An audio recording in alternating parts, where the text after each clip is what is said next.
Penuel, the biggest supplement addict ever. Vitamins, omega-3, energy drinks, and every kind of drug out there. If they told him eating shit made you stronger, he would eat shit for lunch and dinner every day. One day leaving work, he stopped by the pharmacy, bought his daily fuel and left. Outside in the sky, he sees a giant spaceship covering the whole city. He thought he was tripping from all the drugs he uses. But when an earthquake hit and monsters started coming out of the ground, he froze. Out of nowhere, his heart started racing, and a system warned that his body nutrients were being activated. The demon strike that should have ripped his head off looked super slow in his vision. He was confused by his own reflexes, until it finally clicked. The supplements he took his whole life awakened a power in him, and with this power active, he got way stronger and faster than a normal human. When he grabbed the demon's bat, the other monsters jumped on him. At that moment he started playing baseball, beating them one by one and putting them all to sleep. But then a giant demon showed up, and things got ugly. He even tried to face this giant monster, but took such a heavy hit that he flew so far he ended up inside the pharmacy.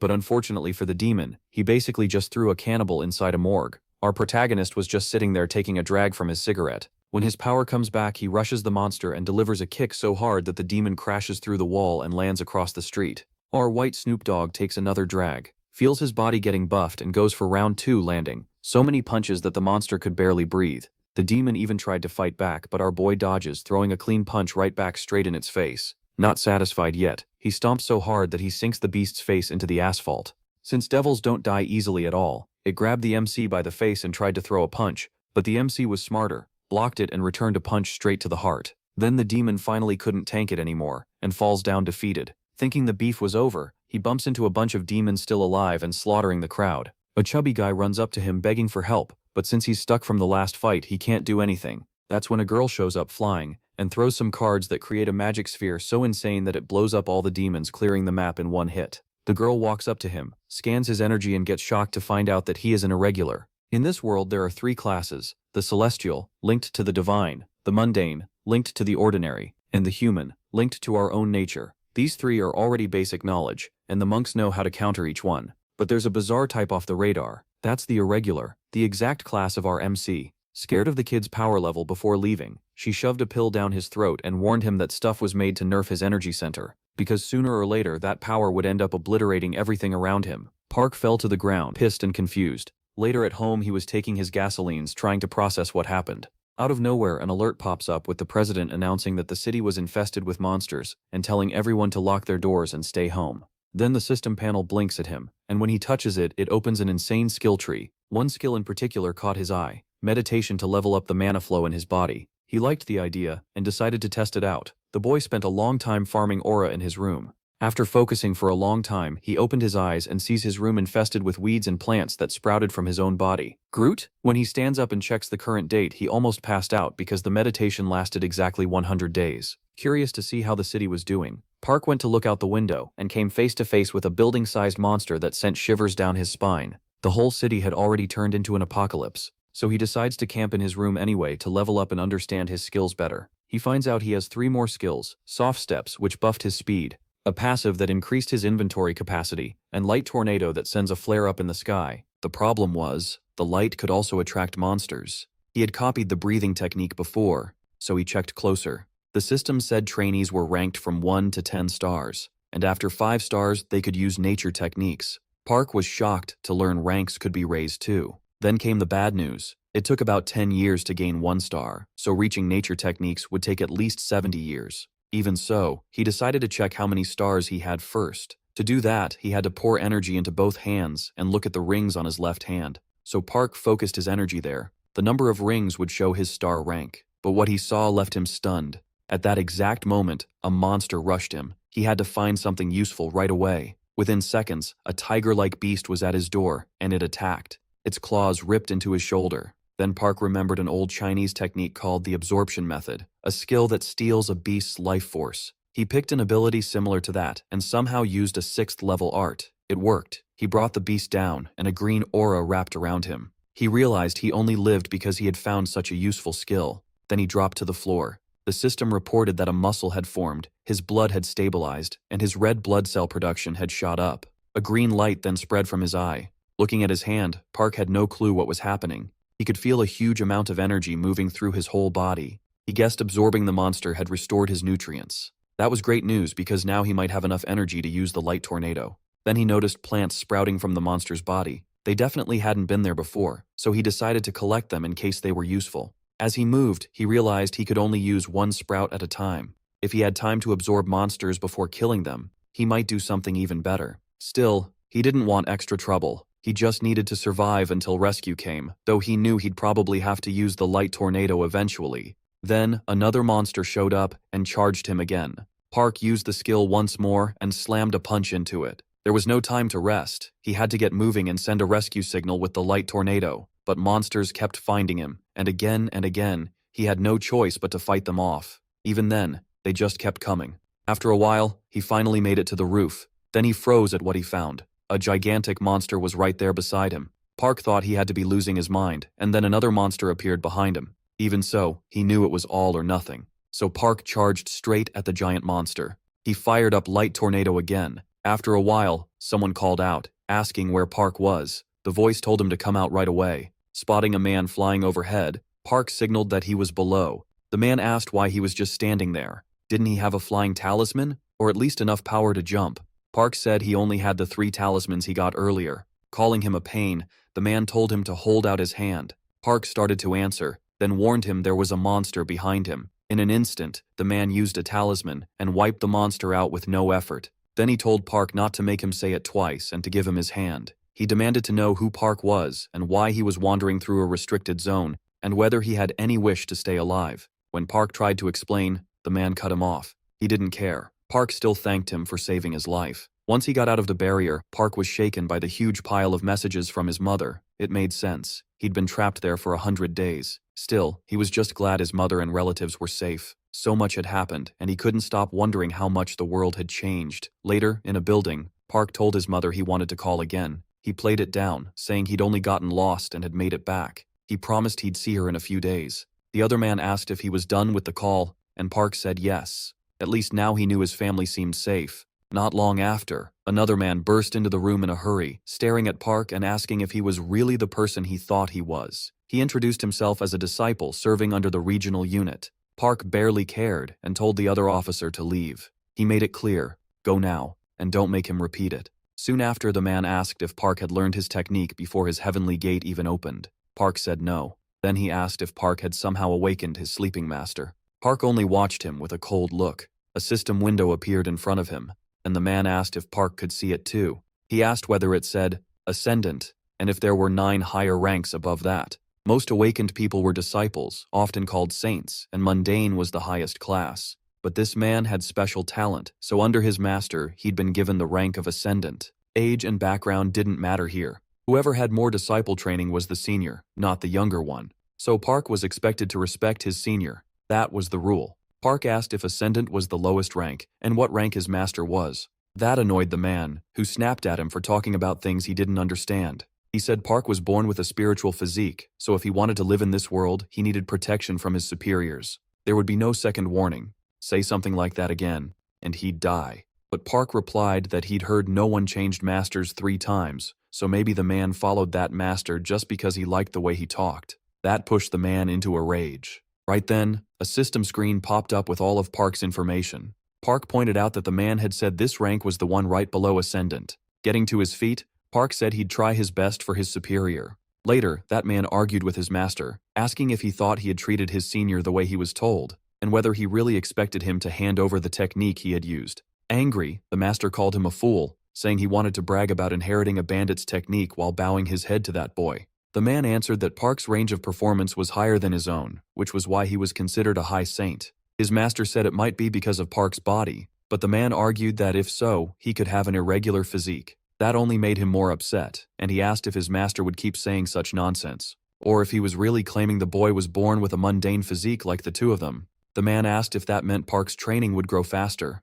The master admitted he didn't know. Seeing a human rise toward nature was rare to begin with. Humans once came from the water, then moved onto land. They learned fire to survive the cold and melted iron to shape it. Even though living things share many traits, their natures still clash. The master said the report was probably because this was an extremely rare case, and if he understood that, he should say nothing about the cultivation method. They'd send a drug, and Park needed to be watched once his breathing settled. To the master, the whole thing was fascinating. He thought Starwind belonged only to people close to nature, so how had he never heard of someone like this? Meanwhile, Park was back home at his computer, thinking about the government's claim that not a single person had an irregular physique. Across the world, anyone who showed an irregular result in spiritual or physical testing was isolated. Somehow, Park had avoided that so far. Irregular physiques were spiritual and usually split into three kinds: celestial, mundane, and human. But there was also a fourth, an unpredictable spiritual physique. Even after the saints vanished in the last decade, monsters kept trying to break into the world, so the saints joined forces and drove them out. That was why most people treated them like myths,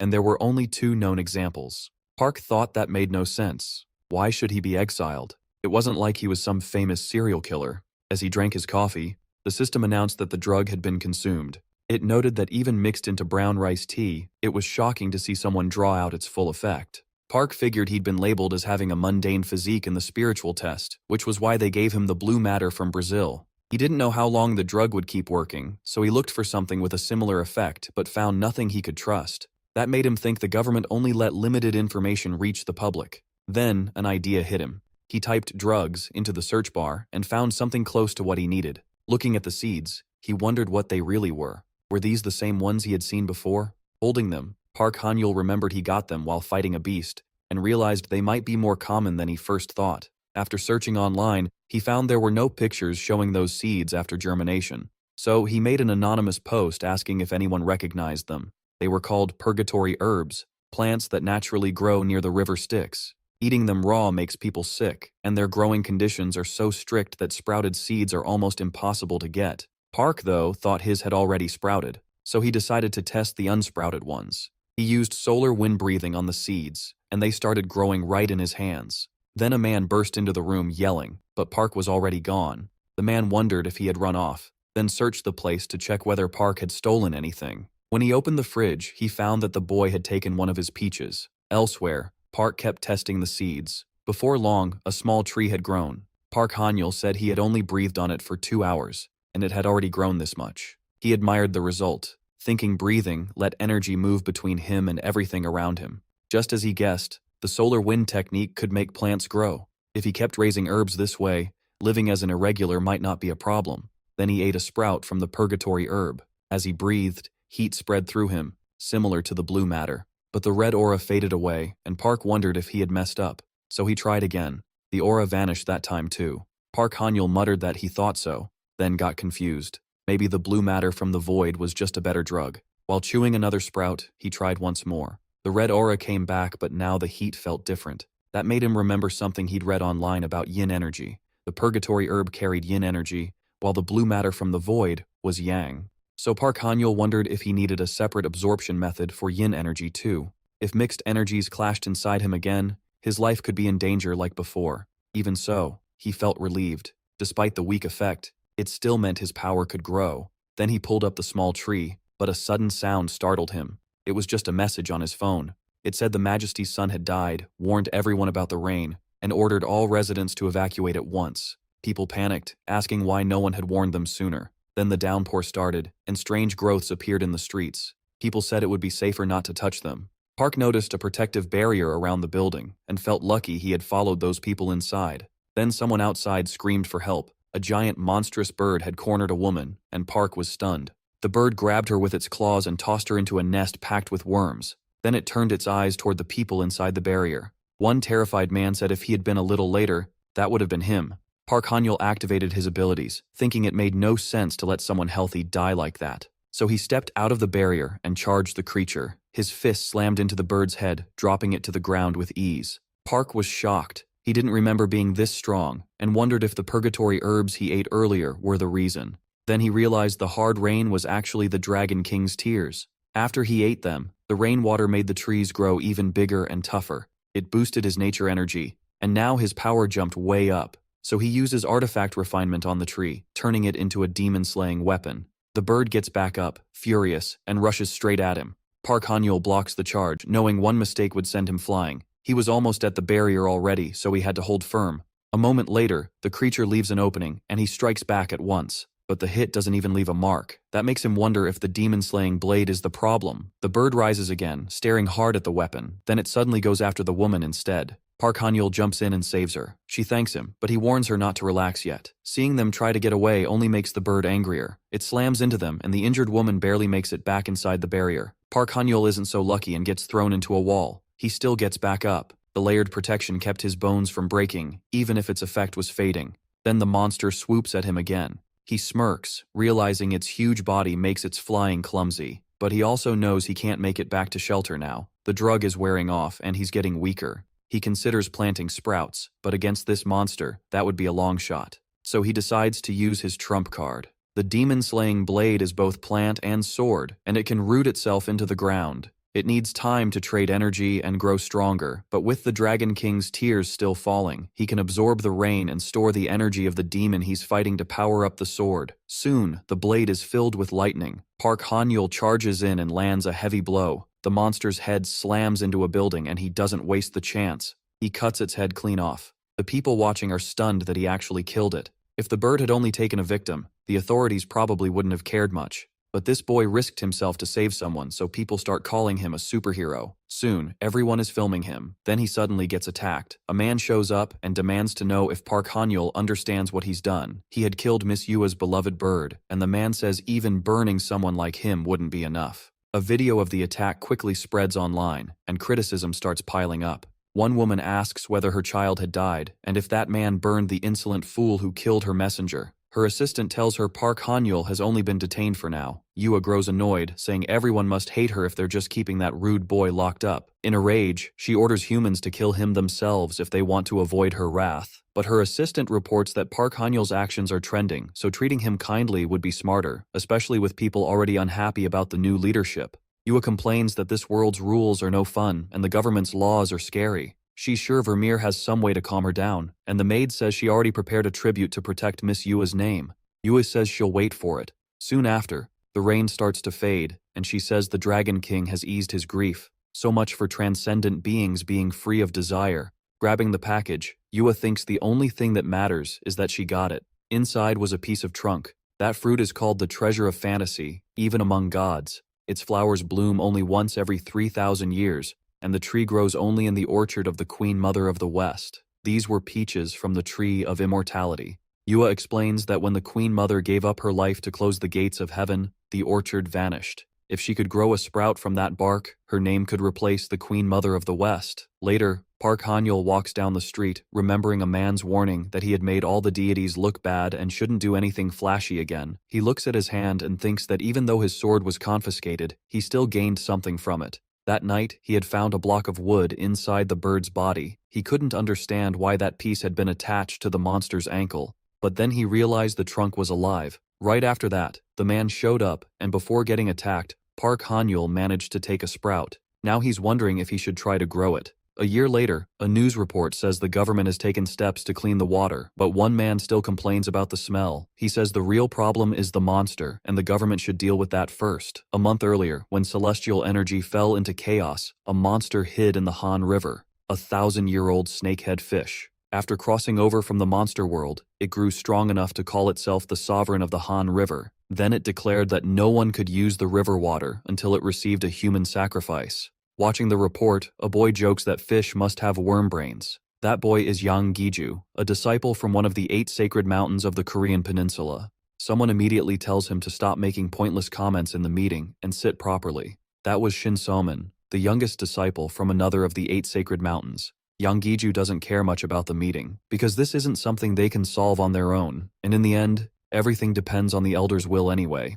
Bowona gets irritated and asks if that's really what his master taught him. 10,000 people have already gotten sick from the water, so she says they need an answer fast. Then she demands to know how he dared insult her master. Yang Giju fires back, asking if she can kill the sovereign of the Han River. 4 top immortal mystics already failed, so does she want everyone to die to that fish? The real problem is that the sovereign can use both earth and water techniques. Very few people can control 2 techniques like that, so the only real options are an immortal who can force it out with earth power, or someone high-ranked in both earth and water. Yang Giju says he won't stop her from trying, but he won't join in. That only makes her mad, and she snaps the presentation remote. After that, the boy leaves to train. He says if anyone can beat that fish, they'll have the answer. Meanwhile, the woman heads into the forest carrying the demon-slaying sword, because she remembers that a year ago, a man killed Yu Wisberg with it. He was jailed for a time and later released, but the sword stayed confiscated by the Immortal Society. It was a rare wooden artifact, and because it looked like a sword, it caused a lot of confusion in heaven. But as the power inside it slowly faded, that attention died down. For the past year, Park Han-yul hadn't left Gwanak. Now and then, he only went out with his mother or friends to eat or watch movies. The girl remembers him saying he didn't use phone apps, and after everything he went through, that made sense. Then Park Han-yul shows up, and the moment he sees her, he turns the corner. Yang Jaiju thinks she can't let him get away and chases after him, but she still can't catch him, not even at full speed with a talisman. In the end, she loses him. Then Park Han-yul appears again and asks if she's with the Immortal Society. He says he wasn't trying to run, he was just startled that she was following him. Yang Jaiju notices he's sweating and wonders why he used only his body instead of a talisman to shake her off. Then she tosses him a phone. The device changes ownership, and Park Han-yul pulls up his profile. Yang Jaiju sees that he's still a high immortal, though ranked below her. Park asks if she wants to use his wood element against the sovereign of the Han River, and whether the immortals really want that monster dead. That's how it looks to him. Yang says no. The older members stayed out of it because they want the juniors to solve this without help. Park points out that thousands of people are suffering because of it. Still, he agrees to help and asks what compensation he'd get, and whether his sword could be returned. Yang asks how he even knows about that. He explains that through breathing, he can connect with the trees around him. That's what his technique does. She realizes that's also why he could move so fast through the forest. Park says the first thing he wants to know is whether his curfew can be lifted. Yang tells him rewards are possible, but drawing attention is still a big issue, and no one can promise him anything just for helping. She explains that the curfew was first meant to punish him for killing Miss Yua's bird, but that problem might be fixed if she can persuade the right man after Park helps defeat the sovereign of the Han River. Sometime later, Park is already at the riverbank, and the other man asks why they even came here. He isn't sure what Park plans to try, but after all the trouble this place caused, he wanted to see the creature for himself. Yang tells him to calm down, since all of this is because of the sovereign of the Han River.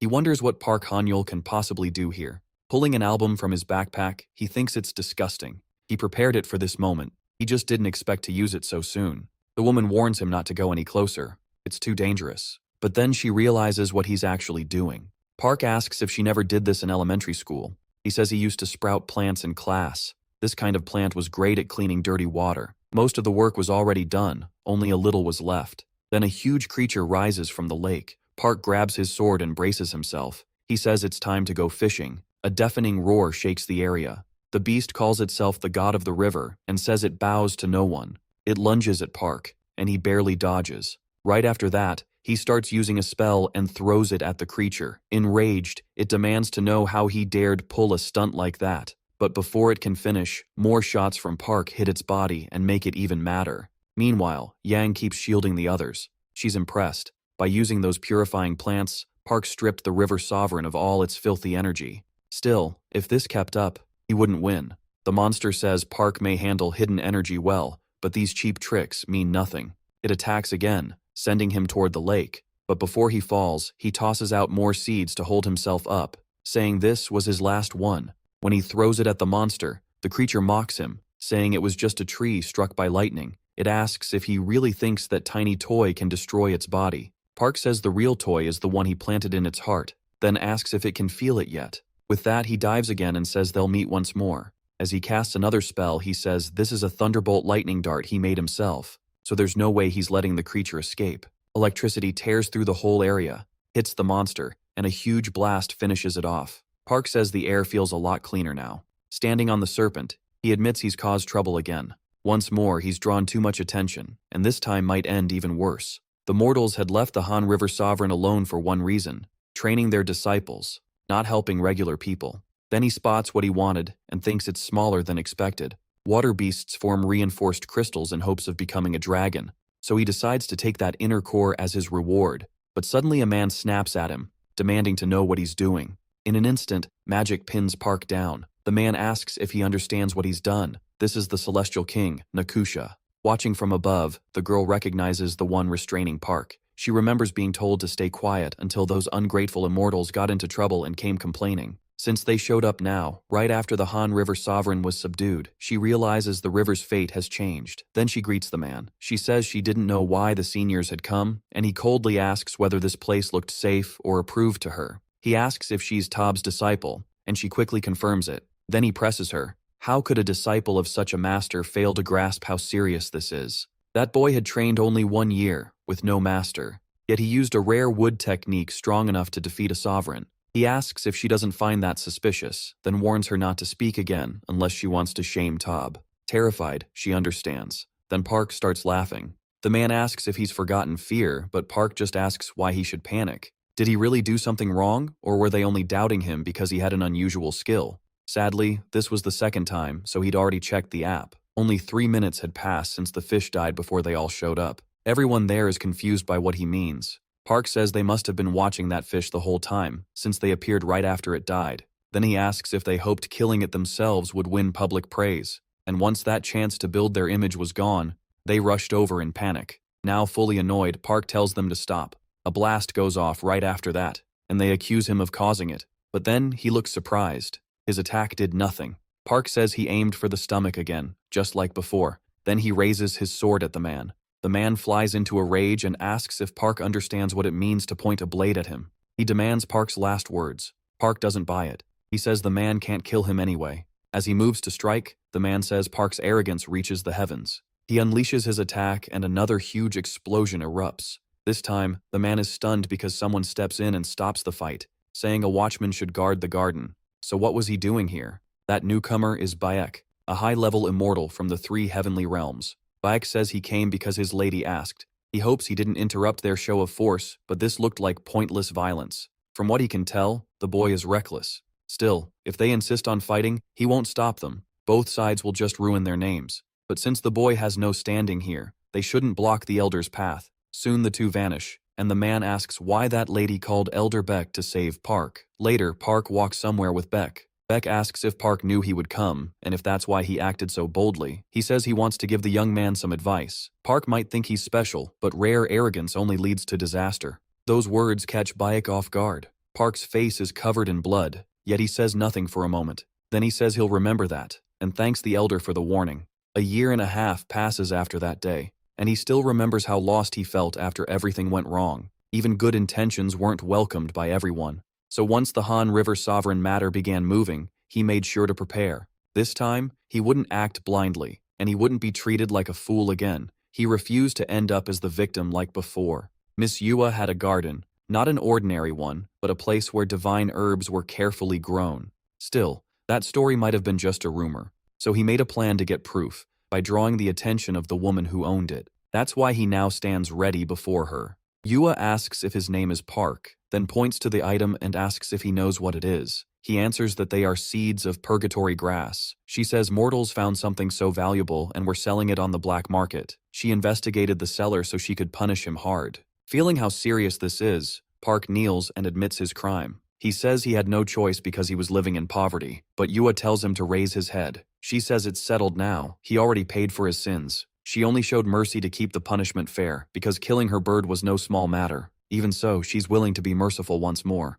Then she asks why he doesn't work in her garden. She grows herbs and grasses herself, and if he can raise purgatory grass, then he should be skilled enough to grow normal water plants like the ones that purified the Han River Sovereign's poison. Park thanks her and says she thinks too highly of him. His plant work only comes from the technique he learned. But Yua points out that with that technique, ordinary plants should bear fruit in a day or two. Park answers that the purgatory grass never grew past a sprout, no matter how much effort he gave it. So she asks if he's saying he simply lacks skill, and he admits that's true. Yua says he has more nerve than he looks. She can't believe he's bargaining with her. Still, she says she'll support him with divine herbs from her garden, provide the right tools, and even guide him herself so he can improve. She'll also assign another young man to help him. Park kneels again and thanks her for the mercy. But this was exactly what he had planned. After signaling to the other girl, Yua asks if she had been there the whole time. The girl quickly walks up to her master. Yua asks for her judgment, and the girl says Park seems suspicious. He was acting so polite that it felt like he was hiding something.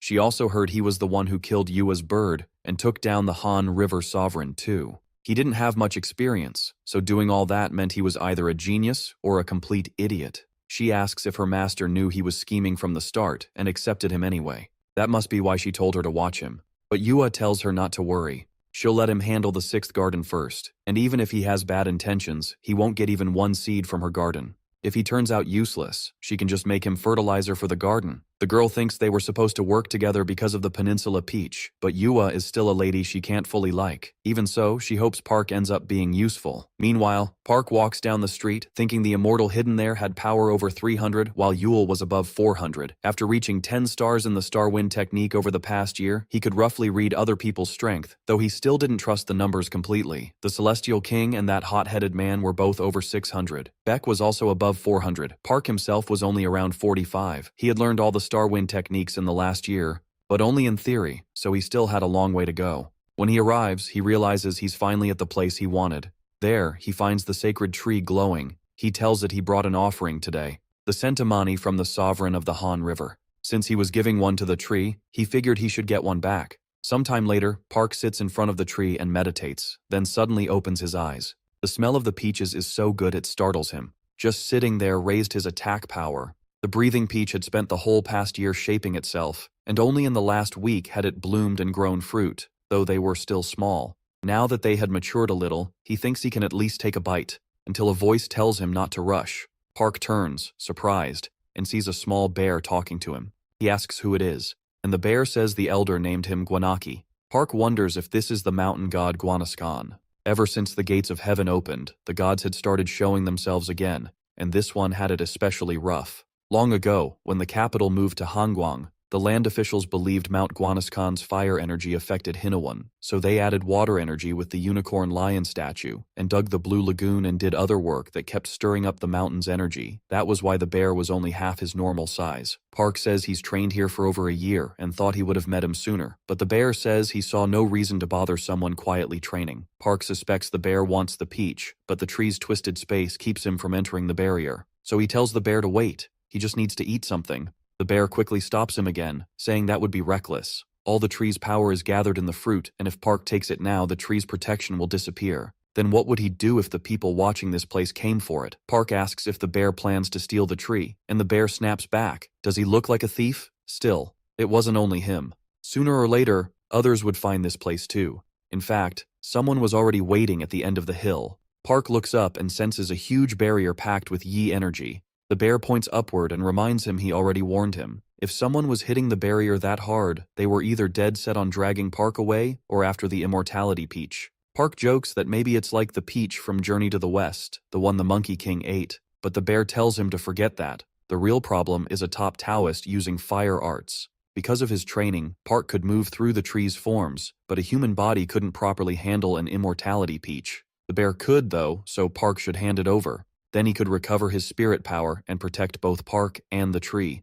Park apologizes again, and eats the peach anyway. The bear is stunned, wondering who this kid even is. That was the immortality peach, the one tied to the Monkey King's rise to supreme strength. As the system announces the drug has been consumed, Park quickly sits down to meditate, and the bear can only wonder what will happen to him. The bear asks how he feels and whether his body changed. Park just says it tastes sweet and fresh, leaving the bear speechless. He calls Park an idiot, while Park thinks the little guy is way too worked up. Still, no breathing method could control the heat moving through his body. It wasn't as painful as before. This warmth was much softer. The bear explains that even a low-grade fruit takes 3,000 years to grow, so one made in a year had to be very poor quality. Park admits he's struggling and asks for help, but the bear says he couldn't help even if he wanted to. He doesn't have enough power. Park suddenly flicks a seed at the bear's forehead, which instantly annoys him. Then the bear realizes what hit him and asks if that was a purgatory seed. Was Park really giving him something that valuable?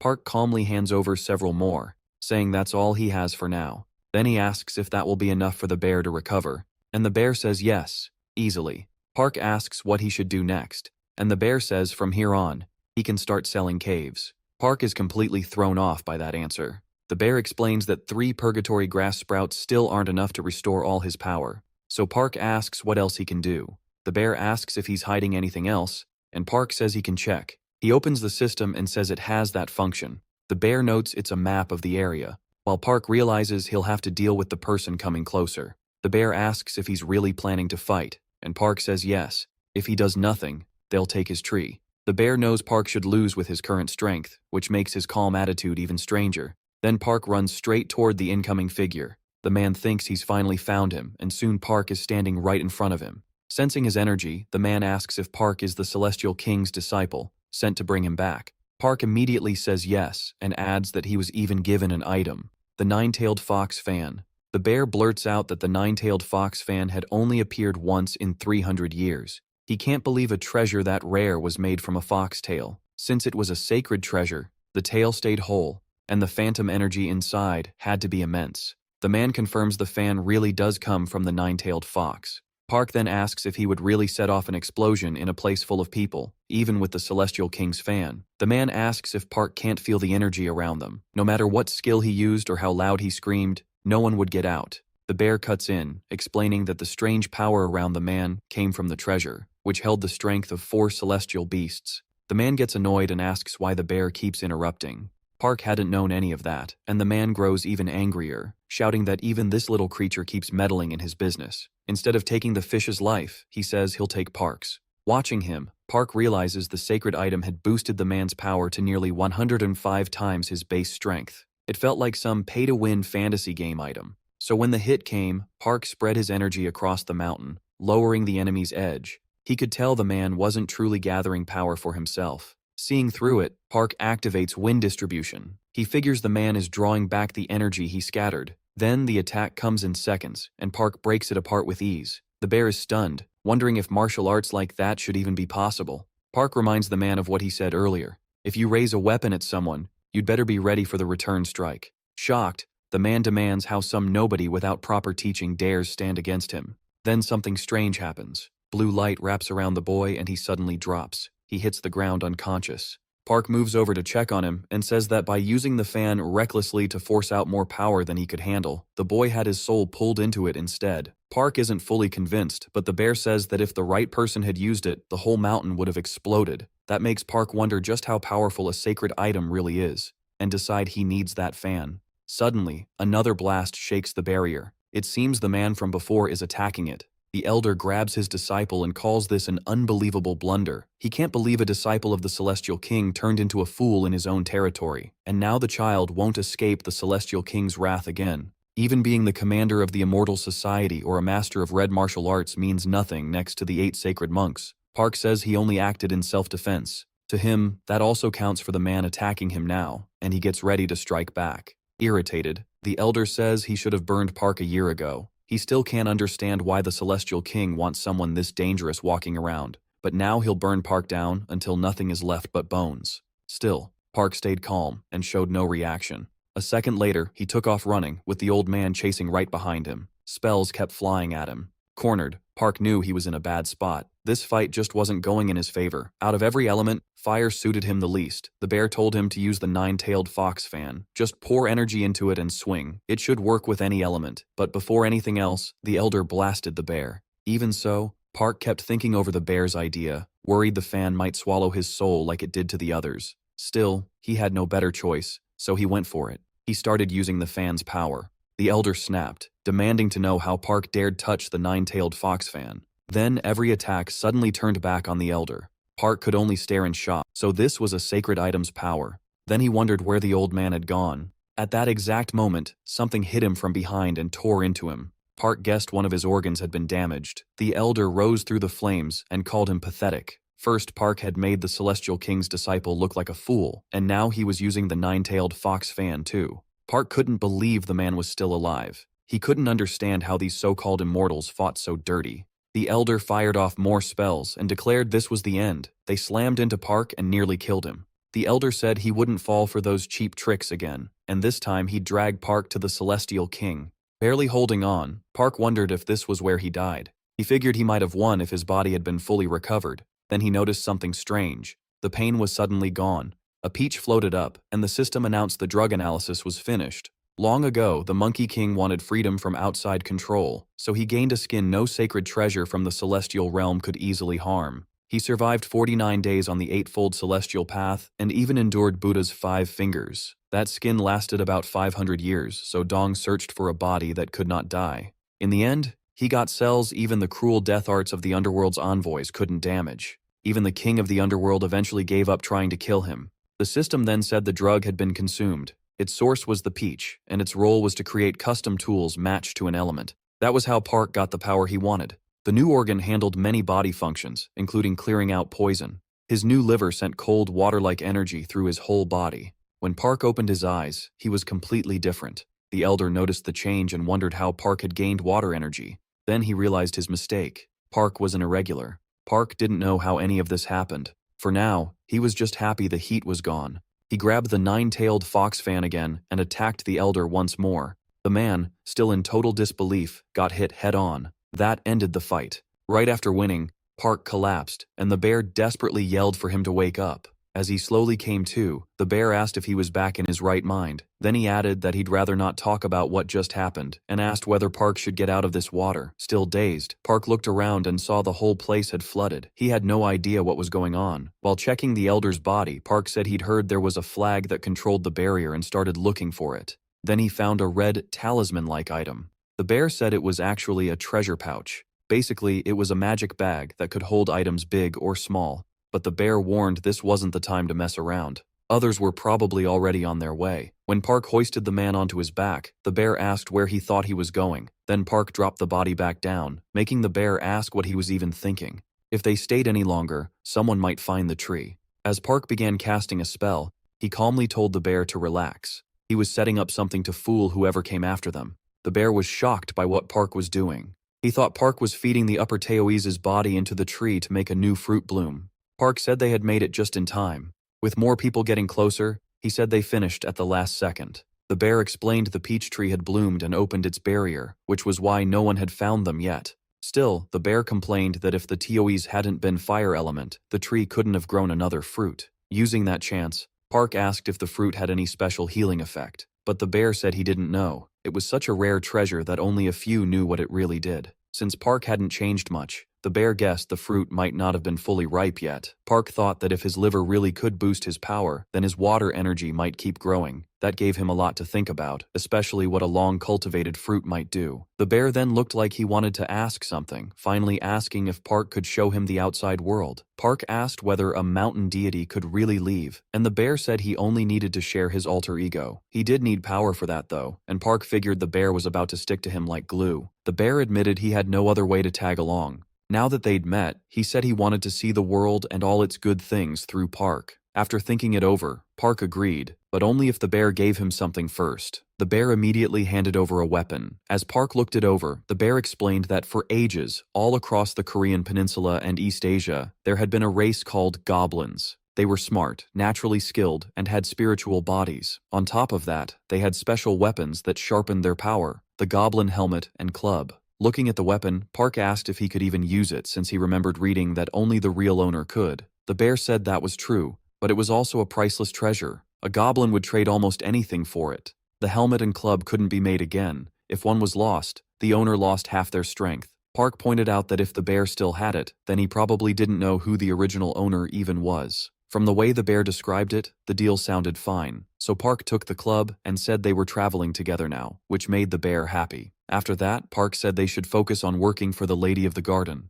First though, he'd gather the special items from the unconscious people nearby. Elsewhere, with the Hibuji 22 summit set for the 31st, the government planned private talks with leaders of major nations. Someone said the summit was supposedly about something called the Tower of Marbling. Park corrected him. It was Babel. The Tower of Babel was an ancient structure humans built to reach heaven. It wasn't exactly the same as the old myth, but it existed long before heaven's gates were shut. Now, in the current dynasty of the Immortals, they plan to rebuild it based on Babylon's design. But if that happened, languages across the world could be thrown into chaos. That might help in some ways, but the damage would be huge too, especially for industries built on translation. Park brushed it off as another world-scale issue that had nothing to do with him. Then suddenly, an accident happened. Park jumped up at once and asked what just happened, but what he saw caught him off guard. The girl from earlier was standing by the car, telling him to get out. She introduced herself as Jack Xiangbi and said she'd been told to help him for now. But if he dragged her into anything stupid, he'd regret it. Park quickly promised not to. A little later, the bear, now stuck to his phone case, muttered the girl's name again and whispered that Park was in for trouble. Park asked if he knew her. The bear said only a little, then asked if he wanted to hear her weakness. According to him, she had a huge soft spot for handsome men, which left Park totally lost. Long ago on Jeju Island, the deity's son Moon was famous for being unbelievably handsome. Jack Xiangbi, though, had just been an ordinary girl. She happened to see him while he was bathing, and that shock awakened her spiritual body even though heaven's gates were closed. Back in the present, Park found that story impossible to believe. The bear said huge shocks to the mind and body can trigger awakenings. People like that are chosen and raised by deities living in the human world. Since Jack Xiangbi had the same celestial body type as the Mun family, the other man accepted her offer, and from then on she chased after that young man. But Mun clearly didn't recognize her, since she was an immortal with no patron. Furious, she demanded to know why she didn't deserve to be acknowledged, and swore she'd give Mun no choice but to notice her. In less than 100 years, Jack Xiangbi conquered Jeju Island. People started calling her the chosen flower, the one who would reach heaven and sweep across the world.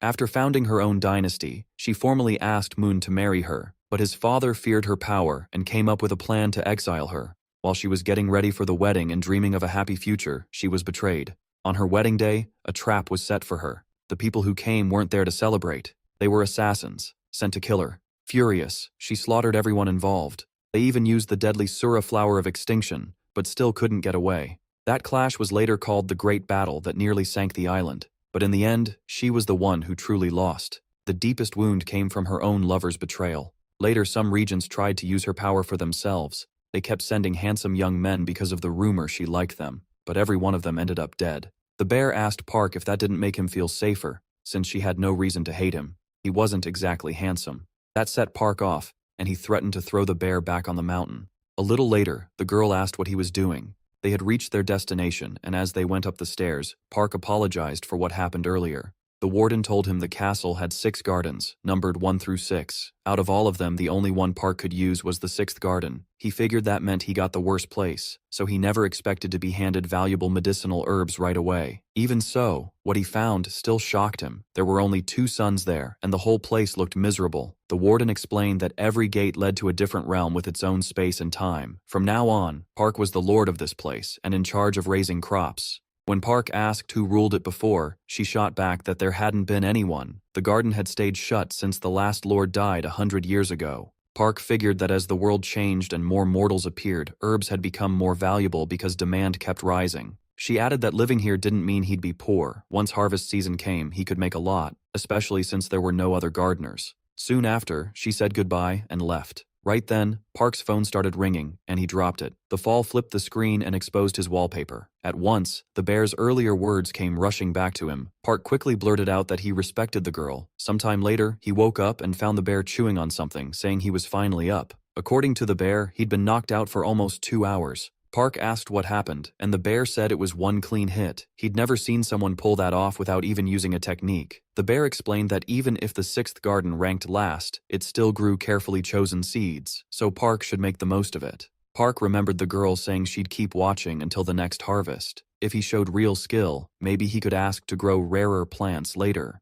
Maybe the peaches he'd eaten before, or something even better. He decided to use the 6th garden to grow stronger. That meant he wouldn't let anyone take it from him or hurt his family in this wild world of mortals. But first, he had to deal with the wasteland in front of him. After checking the area, he saw the whole place was wrecked. Then he reached into his backpack and found all his things burned up. Still, he already knew why. He'd pushed them too hard in the last fight. He thanked his sword for saving his life so many times. The bear stared at him, shocked by how honestly he was praying. It had only been a plant, yet it had burned bright without regret. Then the sword changed into a huge tree. Its roots spread out and covered the whole area. The bear was stunned and couldn't understand how it was happening. He thought the burned spirit would need at least a month to recover, but it came back almost at once. At the same time, Park ordered the other trees to rise, and with his power he called out wooden monsters. He told them to take care of the farming work. Then they began studying the trees. The bear couldn't believe it. Park had summoned the trees' living spirits, something even top ranks struggled to do.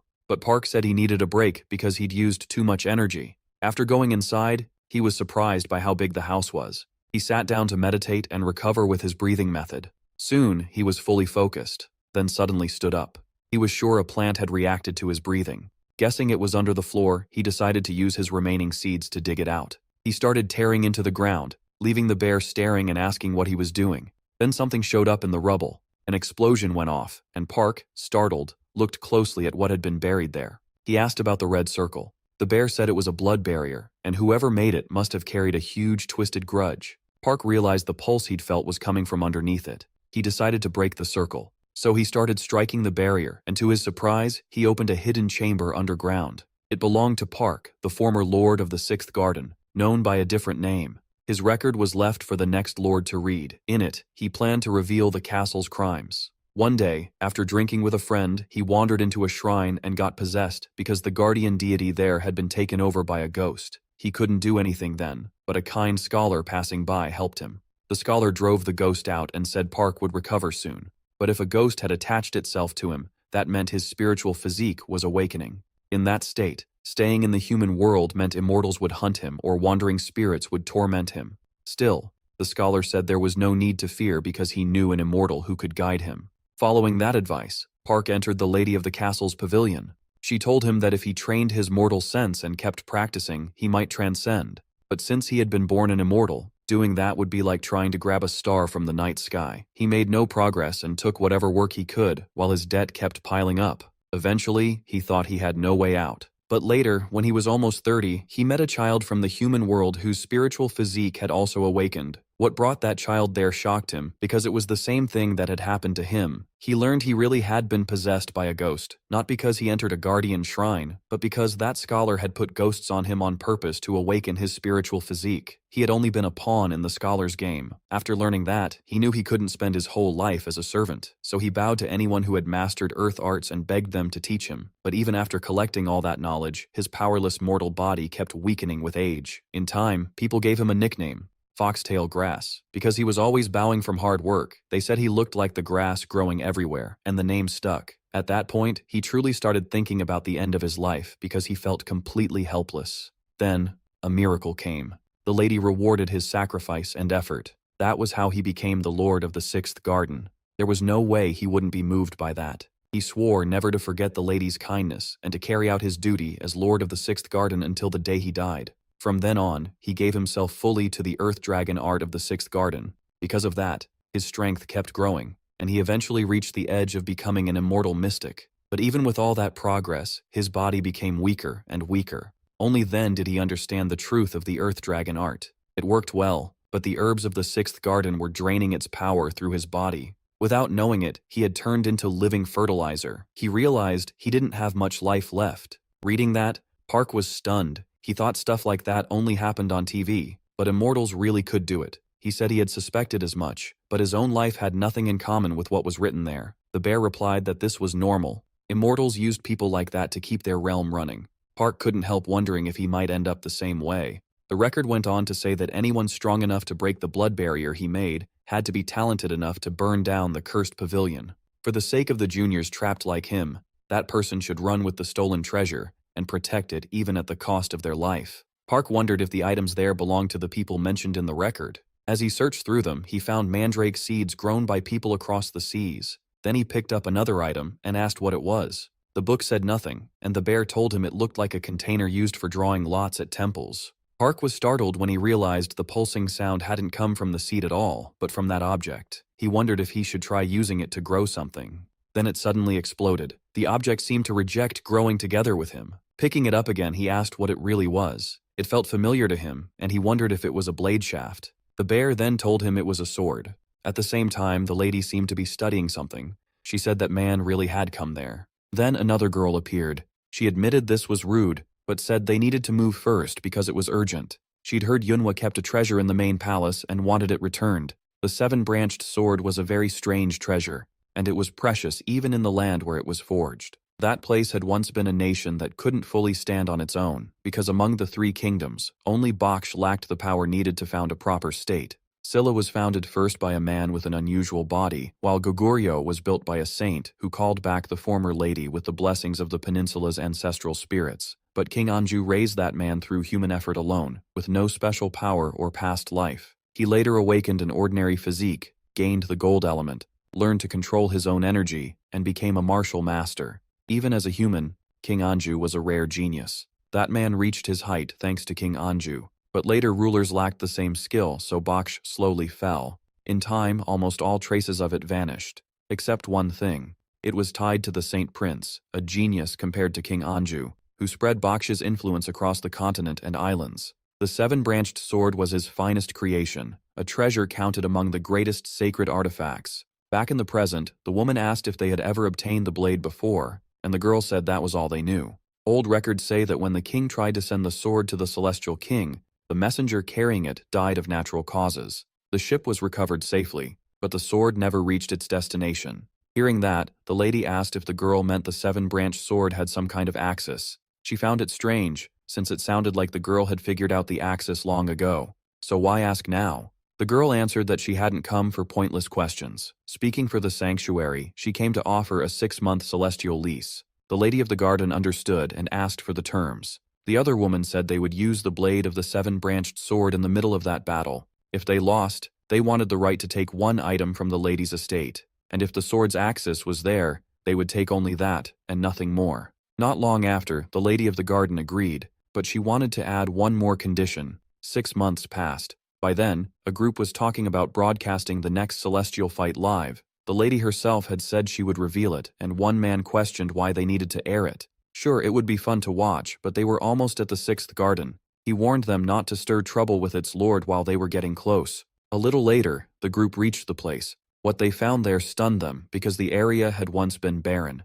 At the same time, Park was eating and reading when he noticed the guests arrive. The young man looked shocked by Park's casual behavior. He told Park to at least show some respect. Park quickly got up, greeted them, and introduced himself as Park, the lord of the 6th garden. The other boy gave his name as Lee and said he had come to report on the garden's progress. Checking a system window on his phone, Park asked why his juniors kept calling him senior. When everyone realized the boy was a celestial immortal, they were stunned. Park then asked if a celestial fight was about to happen. They said yes, even the supreme immortal would join, along with 2 ranked players from the Japanese side. Park said he hadn't heard about it since he rarely went outside, then asked if Lee was taking part. Lee said that was how things had turned out. Lee had awakened his spiritual physique during the Korean War after losing his family in a bombing.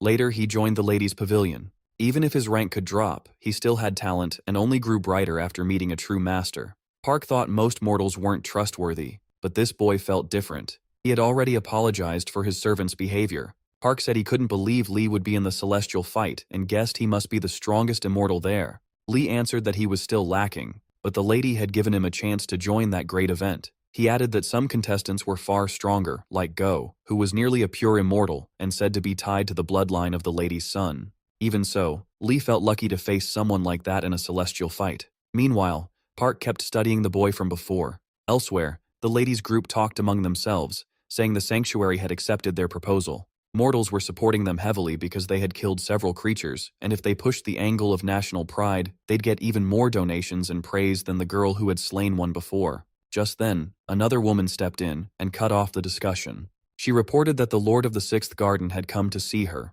The lady told her to keep him waiting. They were in the middle of a family meeting, but the woman said Park had said something that deeply angered her. Another boy jumped up in rage, asking if that newcomer was really challenging him. The lady, though, said, dealing with Park might not be a bad idea. Rumors claimed he stayed in the celestial rank on purpose because he was afraid to compete. If the boy hated hearing that, then he should accept the challenge and prove himself. Watching this, the lady of the garden agreed the woman had a point. She asked him if he could defeat Park. The young man still looked unsure. Later, the two were already facing off, with the lady and several others watching. The boy fixed Park with a hard glare and warned him not to blame anyone if he ended up burning in pain. Park was surprised by the killing intent in his eyes. Then the judge gave the signal to start. The boy opened with a barrage of spells, and Park answered with his own magic. His opponent sneered, asking if Park really thought a flimsy shield that couldn't even hold its petals together could stop him. He swore he'd never let Park enjoy using that ability again. Then he summoned a meteor-like spell. With a grim look, he declared Park was finished. Park didn't flinch and prepared his own spell. He shot back that the opposite would happen, that he would kill the boy instead. Their attacks crashed together in an instant, but Park's magic blocked the strike with ease, and the shield even began absorbing the other boy's power. A huge explosion burst out across the area. Suddenly, a man stepped between them and apologized for interrupting. He stood in front of Park and said he couldn't let a child die, since the winner was already clear. The boy protested, insisting he could still fight and that no one should interfere. But the man calmly said the victory already belonged to Park and that his talent would never shame the pavilion. The lady watched in silence, then accepted the result. The man's opinion carried weight, and Park's talent was clearly worth a lot. Soon after, she called Park over. Meanwhile, the defeated boy stared at the man, wondering who he was. Later, the lady asked Park what kind of training he had done during the last 6 months. Park said the earth element matched him well, and with martial arts growing fast, his progress had sped up too. He knew she had brought him here to develop something, and said she could just command him directly if that was what she wanted. He promised she could trust him because he had no desire to betray her. The lady said those were bold words and asked if he had planned this from the start.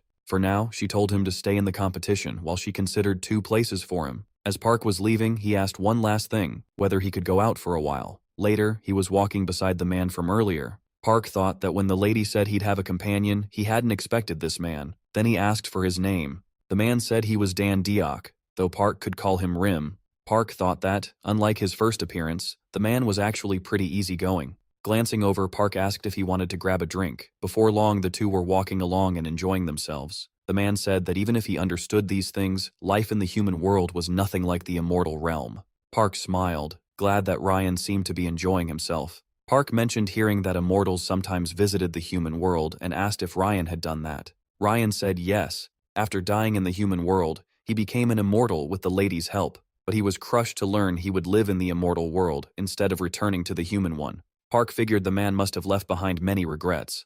Ryan went on to say that he once told the human world his name because he wanted people to remember him, even after death. Now, though, he saw it as a childish dream that never came true. In the immortal realm, he kept thinking about what he had lost and all he failed to do. But in the end, it was only part of his past. Calling it a long speech, Ryan thanked Park for listening and said Park had let him enjoy the human world again. Then they came across a group holding a protest, demanding that the Dragon King stop this year's human sacrifices. Ryan looked at it and asked if Park understood what he was seeing. He couldn't believe the ruler of a country would offer up his own people. Angry, Ryan said they should go straight to the country's leader, but Park told him to wait. A black circle appeared overhead, and at first it looked like an eclipse. But then a dangerous energy spread through the area. An explosion followed, and people ran in panic while a man in the dark sneered that these beings had forgotten their place. Park rushed him in anger and struck with the tool he got earlier, seeming to take him down. Then he heard people begging for help behind him. Right then, something slammed into Park, and the attacker said he never expected to find him here.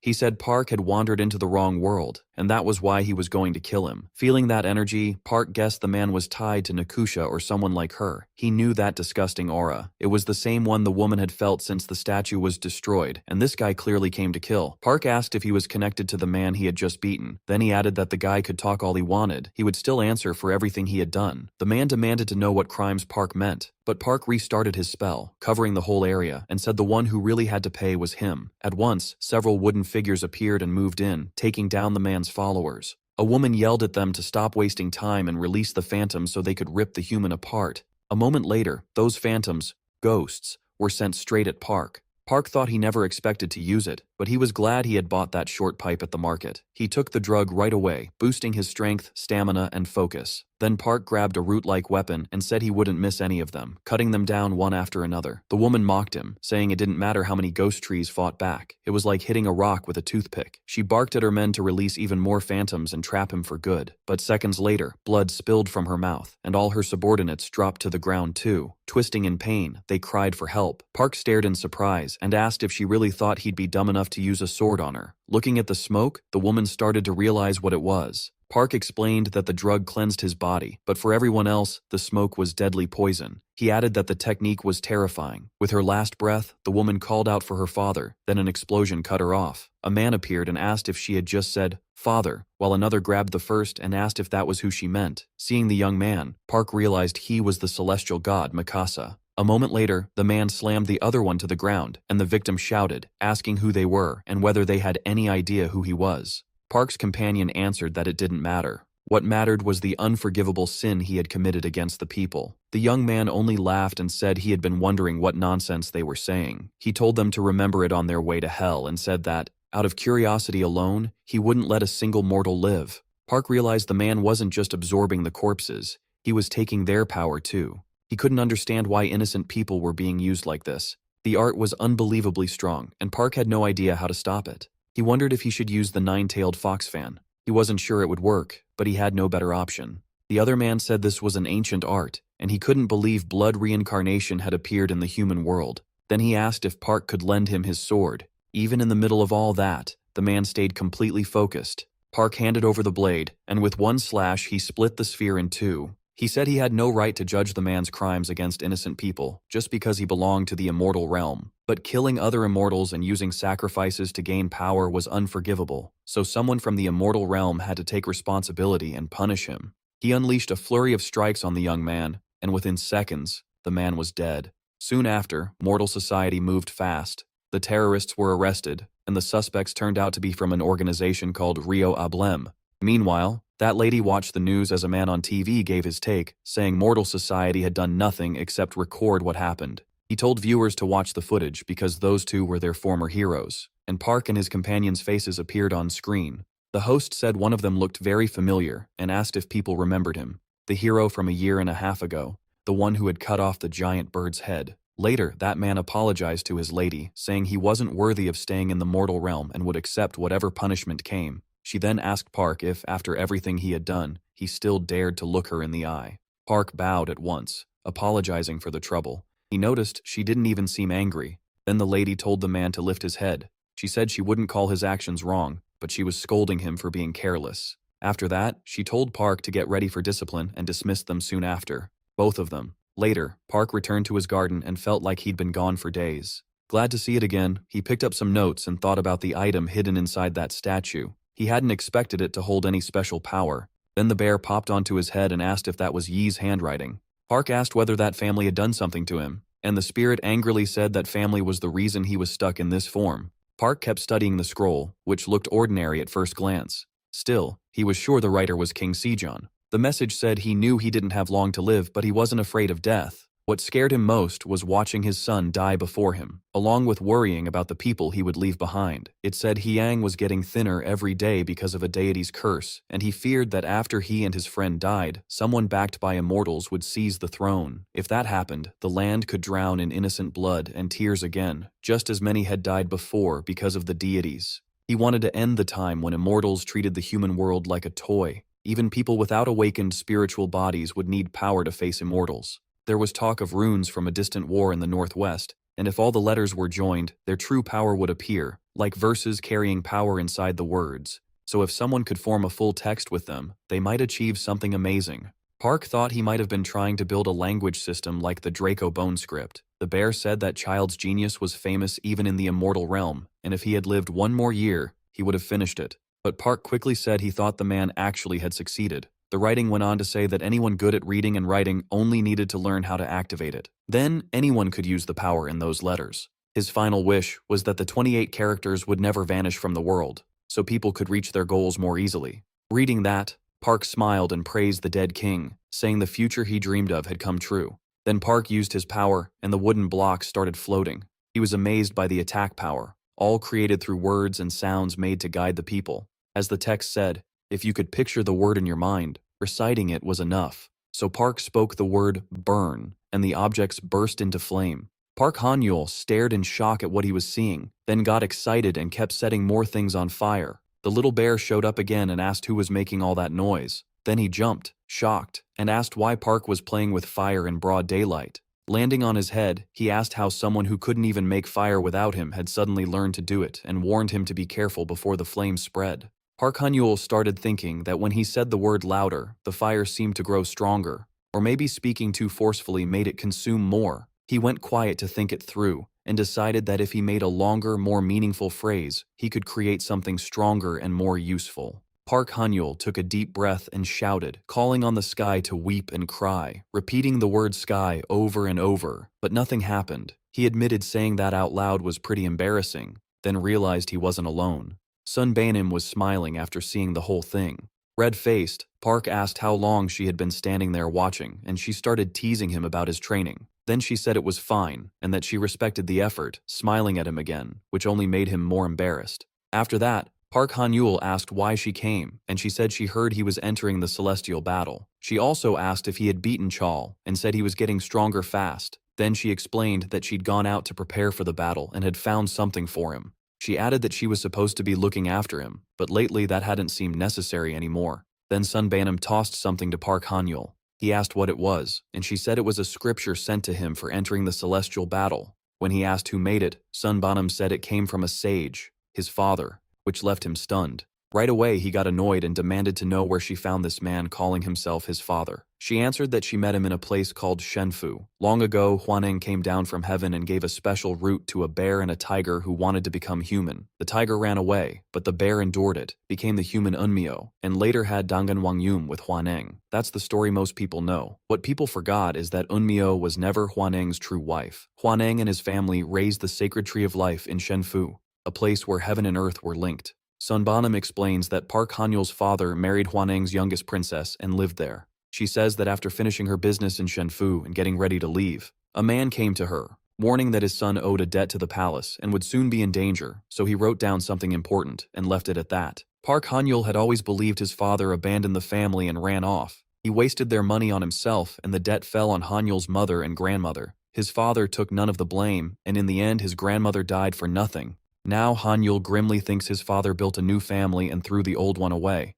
Sunbanam tells him to open the box, saying it's truly valuable. When he does, he finds a sealed bamboo fan scripture. It was made to seal and control demonic beasts and evil spirits. A 24-blade fan is high grade, and anything over 48 is top class. But the one he got has 72 blades, leaving him confused about why his father would give him something this rare. Sunbanam adds that it's especially useful for absorbing evil spirits if he wants to use it. Park Hanyul says he'll treasure it, since he'd never get another item this precious. Sunbanam smiles, knowing his road ahead won't be easy. 8 hours before the competition, the protagonist senses a presence and says someone is there. Then DX shows up. Surprised, Park Hanyul asks why he came, and DX says he needs a favor. He wants help making the Flute of Peace. People say it first appeared during Unified Silla, but it was actually designed long before that. Back in King Guangado's era, there was a man so perfect that even the Immortals couldn't control him. Because of that, the Immortals lost their power, and the Water Dragon King caused a huge disaster that killed many people. To fight those disasters, the three kingdoms joined forces for a time. Their masters created the Flute of Peace, a heavenly item so powerful that it came with 2 rules. It could never leave the Korean peninsula, and it could never be used to harm the people there. Deek says it was used once in Silla against the Water Dragon King, then vanished. That's why he came to the protagonist. He believes the boy may know what's needed to make another one.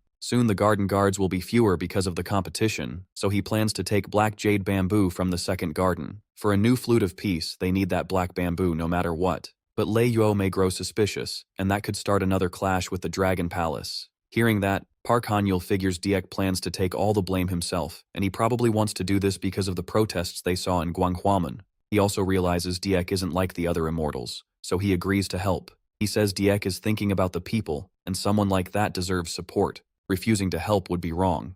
Diek smiles, happy that the boy said yes. Then he tells him it's time to go. When they arrive, Park Hanyul finds a floating island. Diek explains it's an artificial space made by the pavilion, and if they change the structure's formula, they can get in. But it won't be simple. Diek throws a tiny wooden horse, and it turns into a black horse. He tells the boy to grab his hand. As they fly through the sky, Diek says he won't let anything touch him, which confuses Park Hanyul, but when he looks back, he sees flying sea monsters chasing them.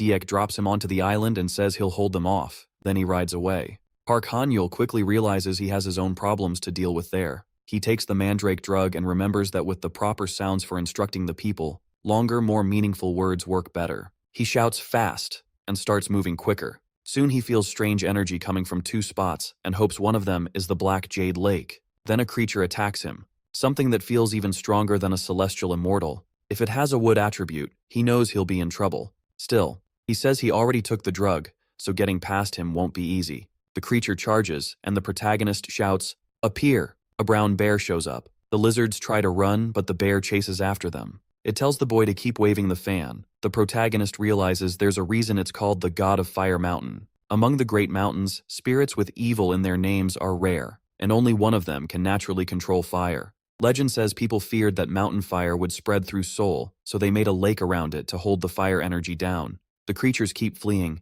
and the bear tells the boy to back him up. Park Hanyul thinks it's odd. They're running straight toward that energy. If the island is thriving because of the Jade Lake, then that turtle-shaped structure they're heading toward must matter. He wonders if it's the Black Jade Lake, but it only looks like stone. Then the little bear asks him to put it down there. The boy says he's never seen anything like it and asks if the bear will regret this, but the bear says it just wants to know. So he waves the fan, and the bear becomes huge again. As it tears through the lizards, it says they're pathetically weak. Then something inside the cave watches the bear and traps it in a bubble of water. The bear immediately calls for help.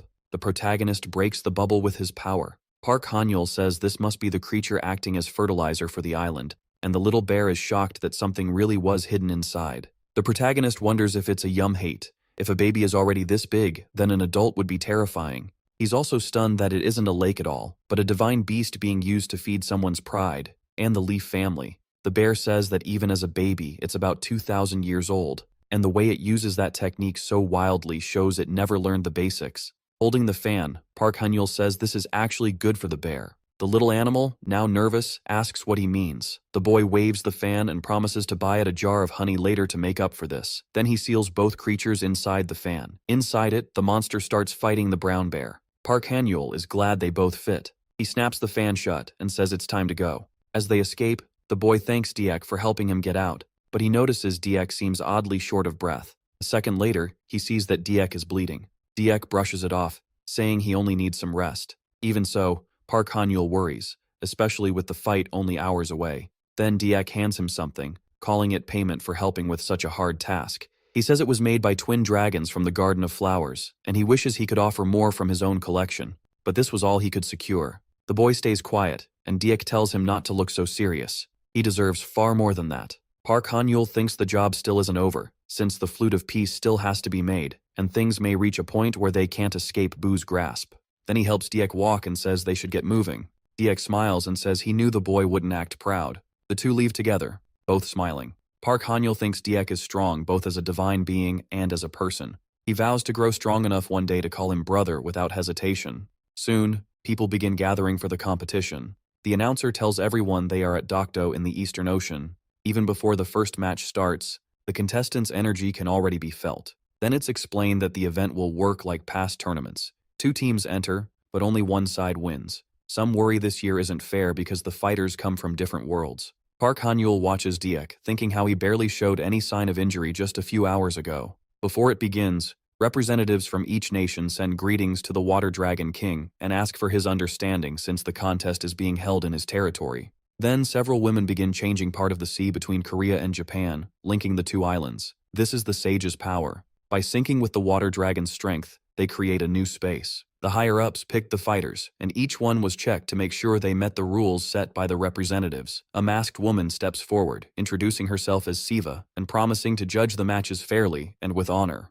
She swears to protect Yua with her life until a winner is decided. Then another masked figure appears, Odin, and makes the same vow to judge with fairness and honor. He also promises to guard the 7 branches with his life until the contest ends. Right then, the protagonist's bag starts glowing, and the boy realizes that masked man must be carrying the sword tied to the power of the 7 branches, since it's reacting to his axis. The case holding the sword suddenly opens, and the weapon starts moving like it's alive. Odin quickly holds it back and apologizes, saying the sword has a fierce spirit and goes wild whenever it senses a worthy rival. Still, he admits this reaction is odd, because the sword's owner no longer exists. After that, Odin apologizes again for interrupting the event. Yua notes that if even that broken sword still carries the blacksmith's divine power, then its maker must have known just how strong that spirit was. Park Han-yul realizes that weapon has to be the broken sword. It got that name because its blade is so strong it shatters any other weapon. They say it was forged from the bones of Valhalla's humans, who were known for great strength and battle skill.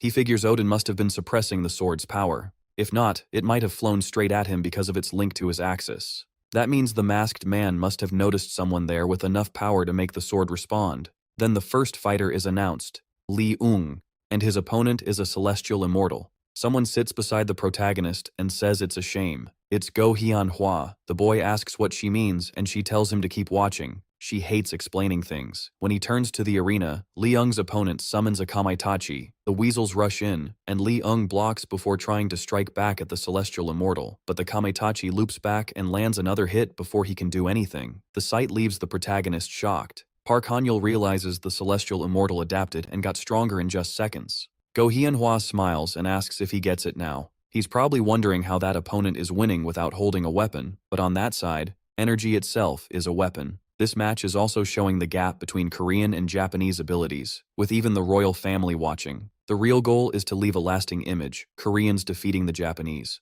At first, Li Ung was just another piece in that plan. Even so, he manages to get back up after the Kamaitachi's attacks. He's already taken heavy damage, and the wound keeps bleeding badly, making his condition drop fast. The announcer starts wondering if Korea is about to lose the very first match. Leung tries to fight back, but before he can act, the weasels hit him again with ease. This time he's too hurt to keep going and collapses. The announcer declares the first match a win for the Japanese side. Go Hyun-hwa turns to Park Han-yul and says he should be glad. Now the Japanese won't expect much from him. She says with confidence that he can win his match. To stand out, they have to be the best. Park Han-yul gets up, says he'll do his best, and adds that he knows he'll win. As he steps into the arena, the announcer mentions he became famous after the Gwanghwamun incident. The same celestial immortal who beat Leung sneers, calling him another fool and mocking how weak they are. Park Han-yul instantly rushes him and drives a punch straight into his face. Everyone watching is left speechless. Park Han-yul just beat his Japanese opponent with one hit. Some warn him to be careful, saying a reckless charge like that is dangerous.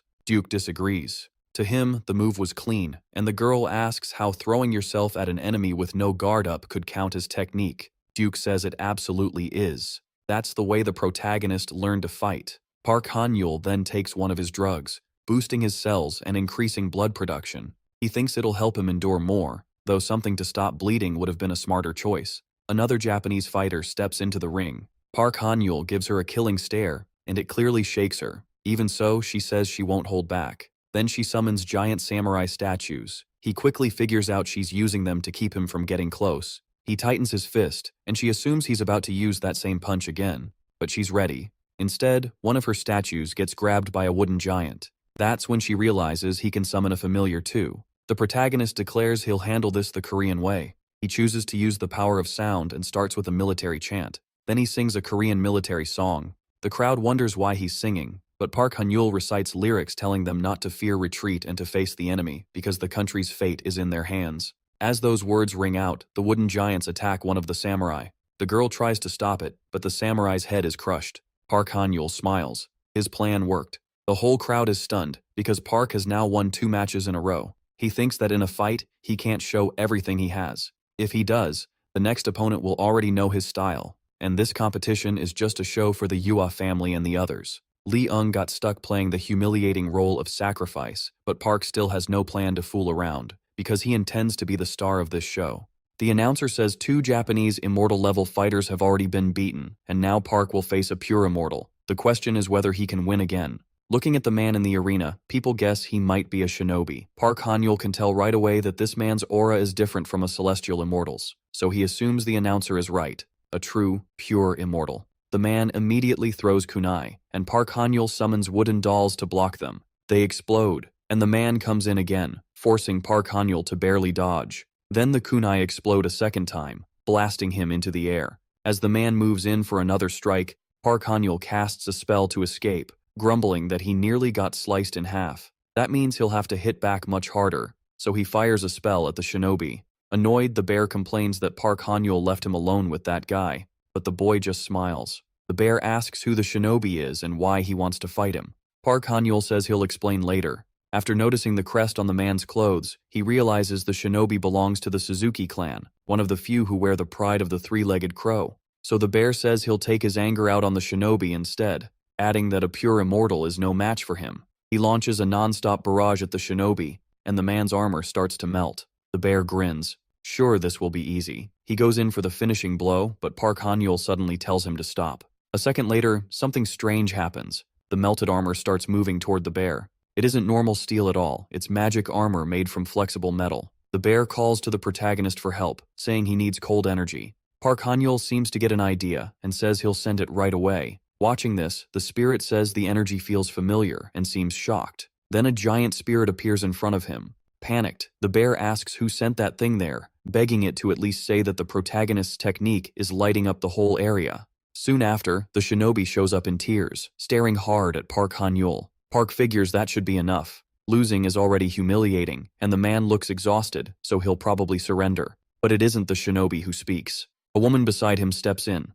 A heavy aura spreads from her as she says this is only a match, a peaceful event made by both sides, so there's no reason to risk the lives of 2 talented fighters over it. Park Han-yul stays quiet and watches. Meanwhile, 2 of his companions observe the scene too.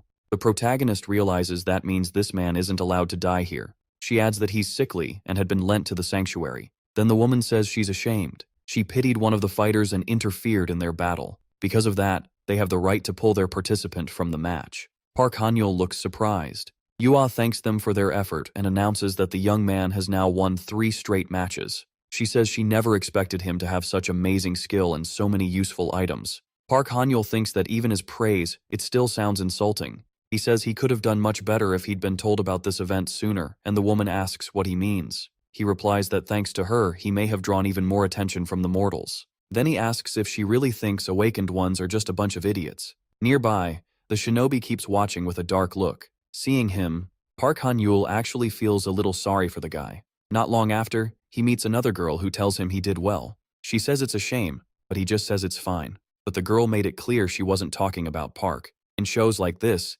people like him are just producers. Skilled, sure, but easy to throw away. Park had done all he could, and he could have done even more. Still, it looked better for that boy if Park was the one who stepped back. To Park, it was like benching the best soccer player right before he won the game. After all the drama, he knew the crowd wouldn't like that choice. He admitted he didn't expect her to know about stuff like that. She said it's not seen much now, but people talk about it online all the time. When she asked if it was weird to keep up with trends, Park said yeah, a little, but he still respected her. Just then, the announcer started introducing the next fighters. But before that could continue, the ground began to shake. A massive tsunami rose up. Standing above it, a man demanded to know where the traitors were who had insulted his palace. Park had no idea what he was talking about. Then the other girl explained. They were the sons of the Water Dragon King. The man cut off any excuse. He accused them of using the tournament as cover, saying their real plan was to trade treasures out of the palace's sight. If they handed over the traitors, he'd pass on his father's message. Then he demanded the return of the 7-branch sword axis they were carrying. He added that if they apologized and showed respect, his father might forgive them and even give back the items they brought. But no one around him seemed willing to accept that. So he asked if that was their final answer. With that, he grabbed his weapon and got ready to strike, warning that they'd all be swallowed by the sea and thrown into the 7 seas. Then he released the ocean he had been holding back. Watching it all, Park knew this came out of nowhere, but he also saw a chance to fuse Axis with his sword. A moment later, he spotted the person he needed. If he could recreate the same resonance as before, it might actually work. But then a water dragon wrapped around the whole area. Dragged under, Park realized that if this kept up, he wouldn't make it. He had only one option left, so he drew a magic sword. It worked, and he felt relieved. He broke free from the water, but then he was thrown right back into the sea. Park couldn't believe he'd been dragged under again. He knew he had to escape fast. Then the area lit up. His sword had changed, and Park felt a kind of energy unlike anything he'd ever known.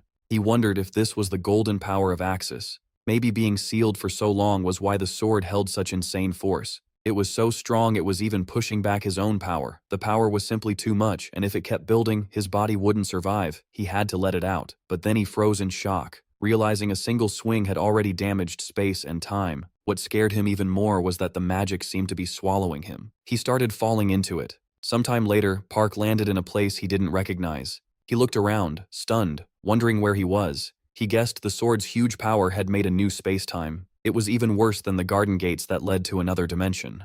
He considered striking again to get back, but decided it was smarter to look around first. Then something hit him. Someone unfamiliar was walking toward him. Park stared for a moment, then thought it might be the shinobi from earlier. The guy had been furious enough to follow him here. Soon the boy stepped on Park and said there were more tools in this world than he'd ever imagined. Still, he'd let Park choose which one would be used on him. Park replied that he didn't speak Japanese. The boy told him to pick for himself then. Right after that, a plant appeared beside Park. As Park pulled it up, the shinobi mocked him as a weak coward. He said Park only sent spirits to fight for him and asked if earth magic was really all he had. Even so, the shinobi was dead set on making Park eat those words. Park just asked what he was even talking about. Then the plant changed into something else. The shinobi suddenly started hallucinating and dropped to the ground. Park told him he shouldn't grab whatever he sees. But then blood poured from the shinobi's mouth, and he collapsed to the ground. Park said he'd killed the shinobi, and that was the end of it. Then someone else appeared and called him an idiot. A new figure showed up, calling Park an idiot. It was the bear in human form, complaining that every time he appeared, Park was already a mess. The bear said it was fine. Park just needed an elixir like always. But Park looked at his face and asked for the truth. The spirit admitted the hit had badly damaged one of his kidneys. Park could already feel his energy leaking away, and if it kept going, he'd lose not just his power, but his life too. The spirit reminded him again that he didn't have to carry everything alone. The bear said Diek had helped him before, so he should survive. Park's core held the power of a supreme immortal, and Diek's gift was still inside him from before the transformation. He also said Park carried the dragon's blessing, a rare power that could even wound divine and heavenly beings. Then he asked if someone who hadn't even lived 100 years already wanted to die. He joked that getting eaten by a bear would be better than dying there like a dropped sack. The bear doubted Diek would want Park to go out in such an embarrassing way. Soon after, Park apologized, and then he started fading away. Meanwhile, Yua ordered one of her servants to leave. She was already thinking that, sooner or later, she'd kill them all. To her, those people understood nothing. They had to be savages because the East Sea belonged to her. Yua said she'd even shown kindness by getting rid of that man, and now they were pointing their blades at her. Remembering what he said, she doubted the Dragon King would ruin his heavenly war with such a stupid lie. She wondered where that old serpent had heard something like that. He was trying to make a hero in the middle of that celestial war. Even if her plan to be worshipped by humans had failed, it still wasn't a total loss. So for now, they just had to wait. Soon enough, all the heads of the bastard sea would be brought to her. Later, Park woke up and wondered how long he'd been out. When he checked his energy flow, he figured his lower core would recover soon. As his mind cleared, he tried to understand what was happening. Why did he have horns now? And why were his senses so sharp? Still, he guessed not much time had passed since everything happened. His body also felt much cleaner than he expected. From the way things looked, someone had been taking care of him. He guessed it was probably the bear and Sun Benim. He wondered if he was still in the same place. He had used the magic pearl with the bamboo fan to make that barrier, so Sun Benim might have put herself in danger to look after him. After opening the door, Park went looking for her. Then something stopped him cold. He couldn't believe the place had turned into a forest. He'd made a shield there with his plants, but now the trees were huge, which made him think a long time had passed. Looking off to the side, he saw nothing beyond the barrier but destruction. He guessed those marks came from a battle involving that girl. Now he just wondered where she was. Then he heard a sound. He hurried toward it, only to stop in surprise. There was a house there, and nearby a blue creature was sneaking around. Park quickly realized it was his spirit. It had grown a lot. Park asked why his own spirit seemed scared of him, then guessed it was probably the horns. A second later, the spirit lunged at him. Park dodged with ease and told it not to bite its owner. That's when the creature seemed to recognize him as its master and stopped fighting at once. Park said it was actually pretty cute. Even after eating the magic pearl, its energy hadn't changed much, probably because it was using that power to heal its inner core. Then Park noticed something else. His clothes were lying nearby. He wondered if there was anything there he could use. He also found a scroll. As he read it, he wondered if it was Japanese and guessed it might be one of the shinobi's scrolls. From what the spirit said during the tournament, the crow crest of the Suzuki clan was one of Yagarasu's secrets. So Park figured these clothes had belonged to the shinobi. He wondered if they were the kind that could transform, because that alone made them interesting. Then he noticed something else. He paused, trying to figure out what it was. The feeling was coming from the same place where he'd sensed signs of battle. When he spotted a group there, he wondered why they were trying to break through the barrier. Their hair color and clothes looked familiar, making him think they were from this place. Then he saw something that shocked him. It looked just like the goblin club Guanak had given him before. That was enough for him to realize they were goblins. He never expected goblins to live inside a space made by a 7-branched sword, so he guessed this was their home. Now he wondered if they were trying to invade his territory. Noticing the goblins were trying to break the barrier, Park decided he had to stop them. Then something caught him off guard. A person stepped out from behind the monsters. They demanded to know who he was. Park faced them without backing down. He asked which one of them was the leader. The commander politely introduced himself as Tu, then asked to be taken to the owner of the sword. Park had no idea what he meant and asked why he wanted that person. Tu warned that only the sword's owner could enter this place. If Park refused to say where that person was, he would kill him. Park refused and told him to explain first. How could he answer if he didn't even know what this was about? The goblin said he wanted to find that man and punish him. Their king had promised that someone worthy would come with the sword, but that person never appeared. Park still didn't understand everything, but it was clear the 7-branched sword was tied to this place. The goblin, fed up, said they had waited for generations, carrying that promise over and over until they were sick of it. Whoever was worthy of the sword deserved punishment. He demanded to be taken there now and threatened to cut off Park's head if he refused. Park stayed quiet and read the situation. Then he asked if they had seen a red bear nearby. The goblin said he had ordered it to undo the barrier, but it disobeyed, so they locked it up in one of their facilities. Hearing that made Park furious, but he kept himself under control. At least now he knew where the bear was. He told them he was the sword's owner, but the goblin laughed and called him a liar, saying if Park wanted a beating, he should just ask. Park was stunned by that answer. The goblin kept mocking him, saying he was too small and looked like he'd never fought in his life. Embarrassed, Park muttered that they were idiots. The goblin then told him to leave if he wasn't going to open the barrier. They'd spare him as long as he stayed out of the way. That only made Park angrier as he grabbed his magic weapon and said they were looking down on him. Getting ready to strike, he told his spirit to spit at them. The goblins were caught off guard, then panicked and ran. In the middle of the chaos, Park warned that he'd make them spit out even more red beans. They begged him not to, and Park realized these creatures really hated red beans. He asked if their leader was strong.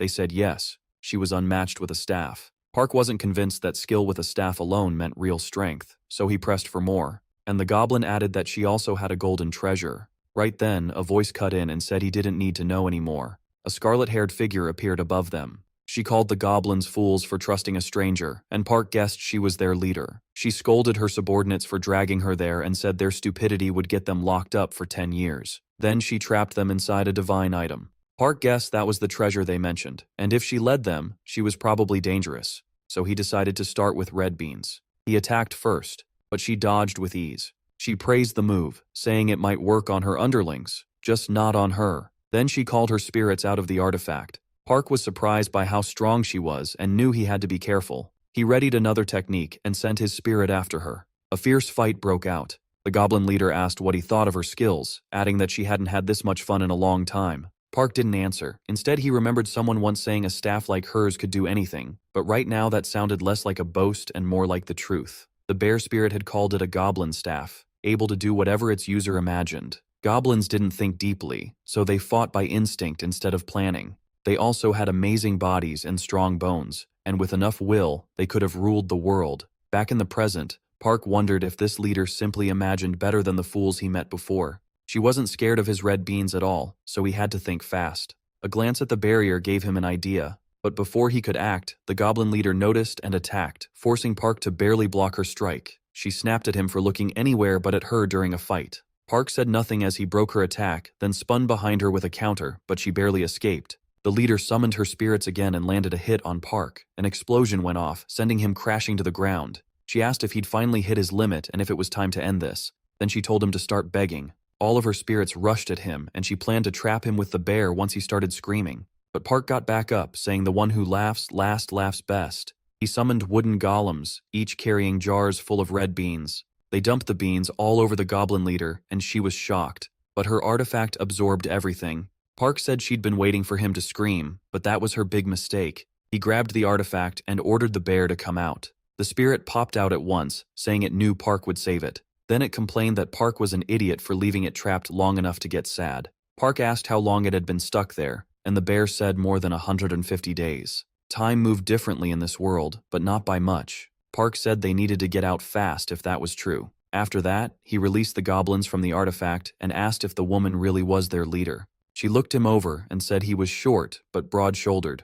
That left Park flustered, and he shot back that he was average height. The goblin said size didn't matter, and that her mother used to say the same. At first, she hadn't believed it, but Park had beaten her. Then she decided he was smart and not bad-looking, so she asked him to marry her. Park was completely speechless. Even the spirit started wondering if Park was really about to get married and how that would even work. Still confused, Park asked what she was talking about. The bear asked if he still hadn't figured out that the goblins were tied to the seven-branched sword. Remembering the prophecy, Park thought this must be the promise about a man one day coming with that sword, so they had probably been waiting for someone worthy to marry her. Park said it had nothing to do with him, and the person meant to come with the seven-branched sword was probably already dead, but the bear pointed out that the woman clearly didn't see it that way. Park thought he was too young for this and wanted to wake up from what felt like a bad dream. Instead, he demanded to know where she hid the sword and threatened to stuff her with so many red beans her stomach would burst if she stayed quiet. He ordered her to talk now, but she refused, saying she wouldn't hand over the sword until she'd had 3 children with him.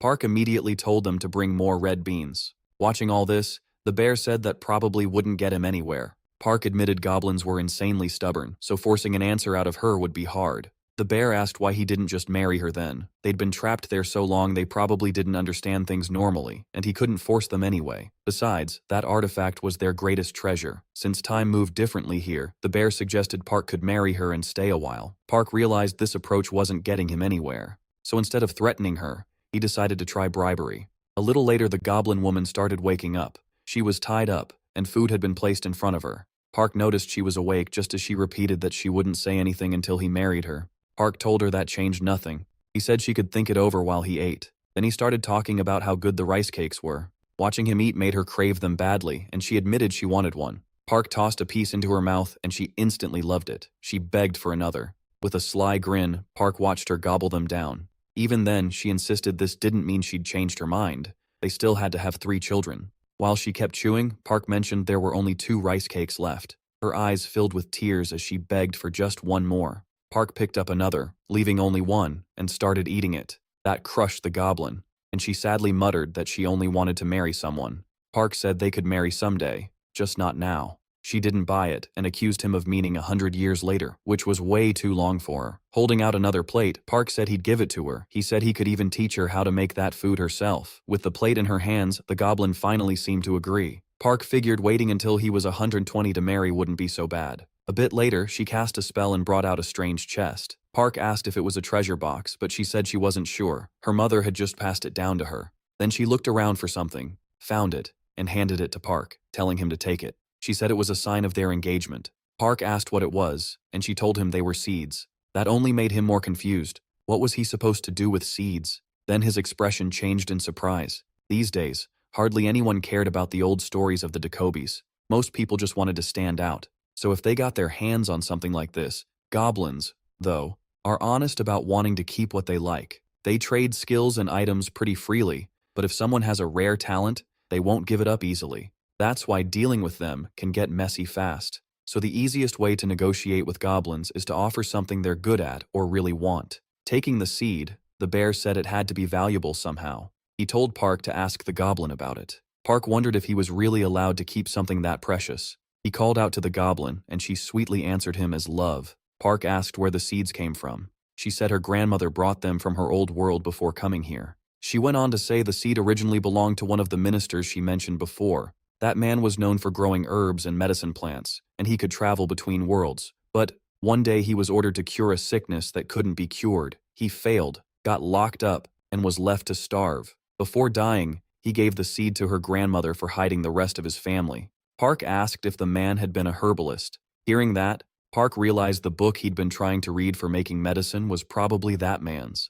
The goblin added that the herbalist had served someone incredibly powerful, a man who used a sword and rode a horse, and whose pride was said to reach the heavens. That arrogance eventually led to his fall. She wondered if there had been a war back then, and things turned ugly. So he gave the seed to her grandmother to get his family away from the battlefield. Park asked if that madman had dragged his own family into war, and she said yes. He couldn't bear losing them. That said plenty about him. Park lingered on the word loss. To him, that felt even worse than pain. The woman got up and asked if they could keep going, but Park told her to slow down. Then she picked up her staff again. She started striking Park with it. To his surprise, it didn't hurt at all. She explained she was putting something into him. Park said he didn't feel any different, but the goblin told him to relax. He'd understand how to use it later. Looking at the chest, Park thought the only thing left now was the 7-branched sword. When he opened the box, the sacred sword was inside. The bear said a sword that powerful should hold a huge amount of energy, but this one felt different. Since its main nature was wood,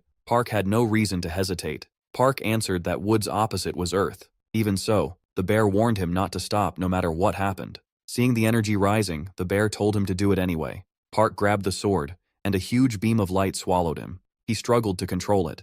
The bear shouted for him not to let go, no matter what. Annoyed, Park snapped back, asking if the bear thought he couldn't handle the sword's power. The bear was stunned. He said he'd never seen Park like this before, especially with that much energy pouring out of him. Then, the sword suddenly settled down. The bear called it amazing. It felt like an elite general's spirit was guiding the blade with Park, and that proved just how incredible the 7-branched sword really was. Park thought he'd moved on pure instinct when he grabbed it, like he'd used the sword for years. He guessed that was the talent she had given him. Then he asked the goblin if she wanted to marry him right then. After that, the story cuts back to the city in Park's world. The cheerful spirit said the whole thing had been really fun. Park, meanwhile, thought it had been a long time since he'd been back in Korea. He had wanted to call his spirit earlier, but after using too much power fighting the goblin leader, he couldn't make it to Bear Mountain and had to stop at the nearest city instead. He'd thought the goblin would come with him, but she was still way too reckless. It had already been 7 months since his competition, and people were still talking about it. On top of that, the Dragon King of the East Sea still hadn't come back. Civilians and reporters started attacking the East Sea's invasion and also slammed Korea's 3 princesses for staying silent. A month later, the Dragon King finally showed up and apologized, saying it was all a mistake caused by bad information. Even then, people still couldn't forgive either side. The bear asked what happened with the dragons of the West and South Seas. Park said he didn't want to get dragged into that. They might not have supported the East Sea at all. The spirit said it was obvious. They just wanted to stir things up. The dragons didn't get along well, though they had once joined forces during a war between humans and mortals. Even so, Park knew there was still one big problem, where the 7-branched sword had gone. All they knew was that the sword's guardian had informed the Nordic Administrative Council he would stay in Korea and help suppress the East Sea. Park figured this was probably because he had grabbed the sword and crossed into another dimension. That man was incredibly strong and clearly tied to the sword, so knowing he was searching for it made Park even more desperate to get it back. The bear said the East Sea had been unbelievably foolish if even ordinary humans were now glaring at them in anger. A moment later, a message popped up saying their time using the system was over and thanking them for choosing it. The bear then asked what they were doing next, and Park said they needed to head to Wanak Mountain. He was sure people had him listed as missing or dead, so if he suddenly showed up, the garden would get suspicious. Because of that, he planned to stay hidden and watch until things calmed down. The bear said that once they got there, he wanted to check on his original body since it had been a long time since he'd felt its energy. Right after entering the goblin's dimension, he thought he'd sense it again once they returned, but he felt nothing, and that was starting to worry him. Startled, Park asked if the bear really hadn't felt his body's energy for 7 months. If so, that was serious, and they needed to leave right away, so they headed for the mountain immediately. Sometime later, they reached the area and were shocked by what they found. The tree had grown ridiculously large, and it was covered in beehives. Park asked how those bees had gotten through the barrier. The bear said it wasn't a big deal. Once in a while, an insect could slip through. Then Park noticed something in the branches and asked what it was. The bear could hardly believe it, because another bear was resting underneath. Stunned, he said his original body was acting very strangely, and he had no idea what was going on. A moment later, the bees started swarming them. Park quickly pulled out his scroll and artifact, which called forth all of his spirits. He ordered them to attack, and the fight with the bees began. But there were just too many of them, and Park realized they were hard to kill even with his powers, so he needed something stronger. Then, the bear took on his true form and charged at the swarm. Park told him to hold on, but the spirit said he could burn them all away himself. If not for the hive, he would have used his full power, but he couldn't risk damaging the tree since bees were all over it, so he wondered if there was some other way to clear them off. Park started thinking of a plan that might work. Watching the bees on the ground, he noticed they still weren't dead even after being hit, and that gave him an idea. Park quickly told the bear to wait, then asked him to move aside. Right after that, he threw something in front of the bees. That brought them down, and the rest fled from the tree, smashing into the barriers. Seeing that, Park let out a relieved breath. He said the barrier had worked. The bear, surprised, said he had no idea how those bees ended up there. He said it was only a guess, but there was an old story that the Queen of the West once built something called Golden Peak on a mountain. She hadn't appeared in a long time, but the Queen of the West was a goddess from Chinese myth, seen as a fairy who carried immortality potions. Pointing at the tree, Park asked if that was why this had happened. The bear said that long ago, some wandering bees were searching for a place to live, smelled this spot, and settled in the tree. Getting up, Park figures the bees are gone now that the smoke inside the barrier has cleared. He asks the spirit if they should check. The two head over to the tree. They open a hive packed with honey, and the spirit says this isn't normal honey. It's full of pure energy. He adds that they can store it too. Park wonders if they can keep making honey here, since he might use it to brew a very strong elixir. Looking through the comb, he finds bee larvae still alive inside, and says they're loaded with nutrients that help growth. So he tries one to see if that's true. Right away, the system says he consumed a drug called royal jelly, which boosts his growth. Park makes a face, saying he expected it to taste sweeter if it had honey in it. The bear stares at him and asks why his head is glowing. Seeing the horns, he guesses Park might be a dragon's son. Shaken, he asks what's going on, and Park says it's probably from the draconic power he absorbed. The bear says that still doesn't explain why he's starting to look like a dragon by birth. Park can only say weird things keep happening lately, and the bear already saw the mark on him before. The spirit looks at the scar, calls it strange, and asks if he's all right. Park asks if he knows what it means, but the bear admits he has no idea. He explains that dragons are born with water power from nature and train with it for thousands of years, which is why they're such legendary beings. Humans are different. They can handle more kinds of natural elements. So if someone were both human and draconic, they could become something almost impossible to measure. That means Park might turn into a creature the world has never seen. The bear says carrying that much power must be rough, but Park answers that he hasn't fully awakened yet, which makes it even harder to control. The bear says his horns grew because his core took in that power. If he absorbs more, he could become a full dragon, but since he's still human, there may be side effects. He adds that if Park really turns into a dragon, he may have to live in water. That makes Park seriously think about becoming one. If his horns are growing, then maybe he really can absorb water power. And if he leaves the larvae here safely, they could become new bees, make more honey, and give him even more larvae later. So Park says he wants to learn to use his power better. Thanks to the pill that woman gave him, his energy stopped going wild and increased a lot. Since that elixir had the wood element, it felt like hope. He wants to understand which elements support or clash with his, because some elixirs do nothing for him, probably because of wood. If he uses one that opposes wood, he might gain the other effects without taking too much damage. The bear says that sounds smart and asks what he plans to study. Park answers by pulling something out. He takes several notes from his backpack and says they include books left by the Celestial Wolf's disciple, plus a scroll from that shinobi family. Since he doesn't have much else to do here, he figures this is a good time to learn. Picking up one scroll, he says he really wants to master that shinobi technique, and with the 7-branched sword, he can already use 3 legendary items he owns. The bear says he has good gear and a solid plan, now he just needs to train and stay unnoticed. Park says one thing still bothers him though. He still hasn't delivered the black jade to his brother Dioki. The bear asks why he never handed over the sprout during all the times they met, and why he cares so much about giving it to that boy. He says the kid is smart, and knows he wants to turn the jade sprout into a flute, but does Park really think that can be done? He doubts something that dangerous could work as an instrument. Then he calls Park an idiot and says he actually knows someone who can make it, and do it right. Surprised, Park asks if he really knows a blacksmith who can forge a flute. The bear says even if he does, he wouldn't want to hand it over to Dioki.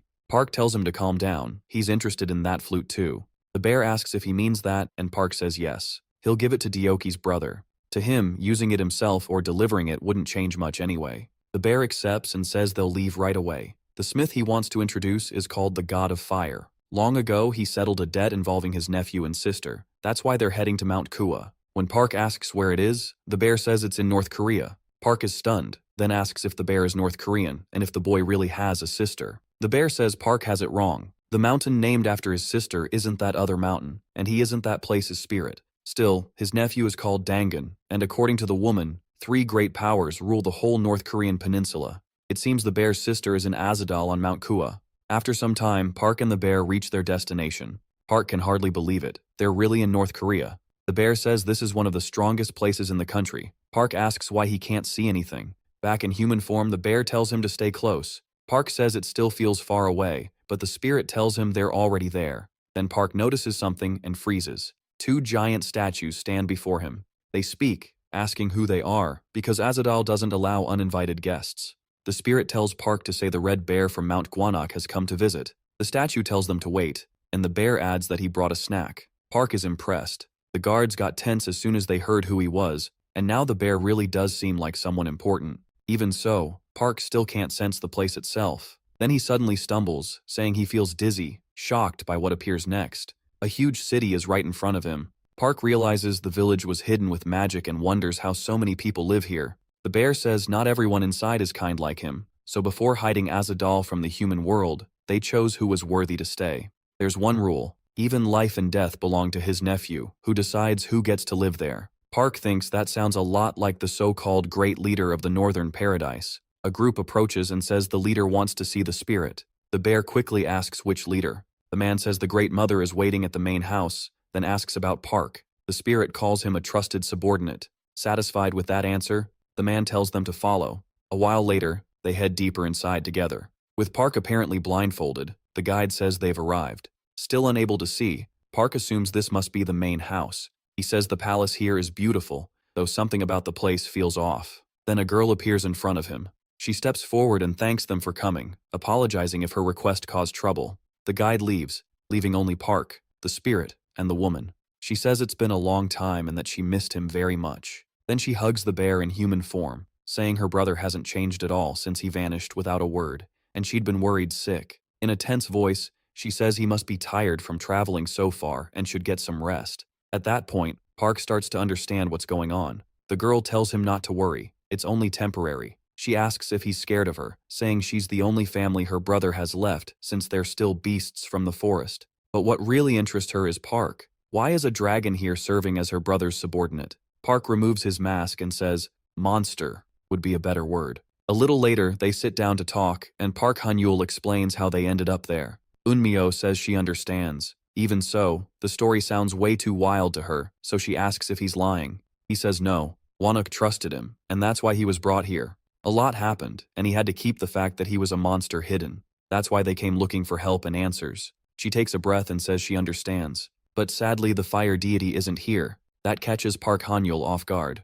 Eunmyo awkwardly explains that he already left Essadal, though he still cared about his family, so if they brought him an offering, he would respond with his flute. Park Han-yul then asks why Wonuk sent them all this way if the fire deity had been gone for so long. She says he's probably figured it out already, which makes him listen closer. Eunmyo explains that her brother likely brought them here because he wants Essadal to take Park in. More than that, he may want the boy to take the throne that will soon be empty. On the flying base, Daok and Yua sit in silence. She asks what's on his mind, and he brushes it off as nothing.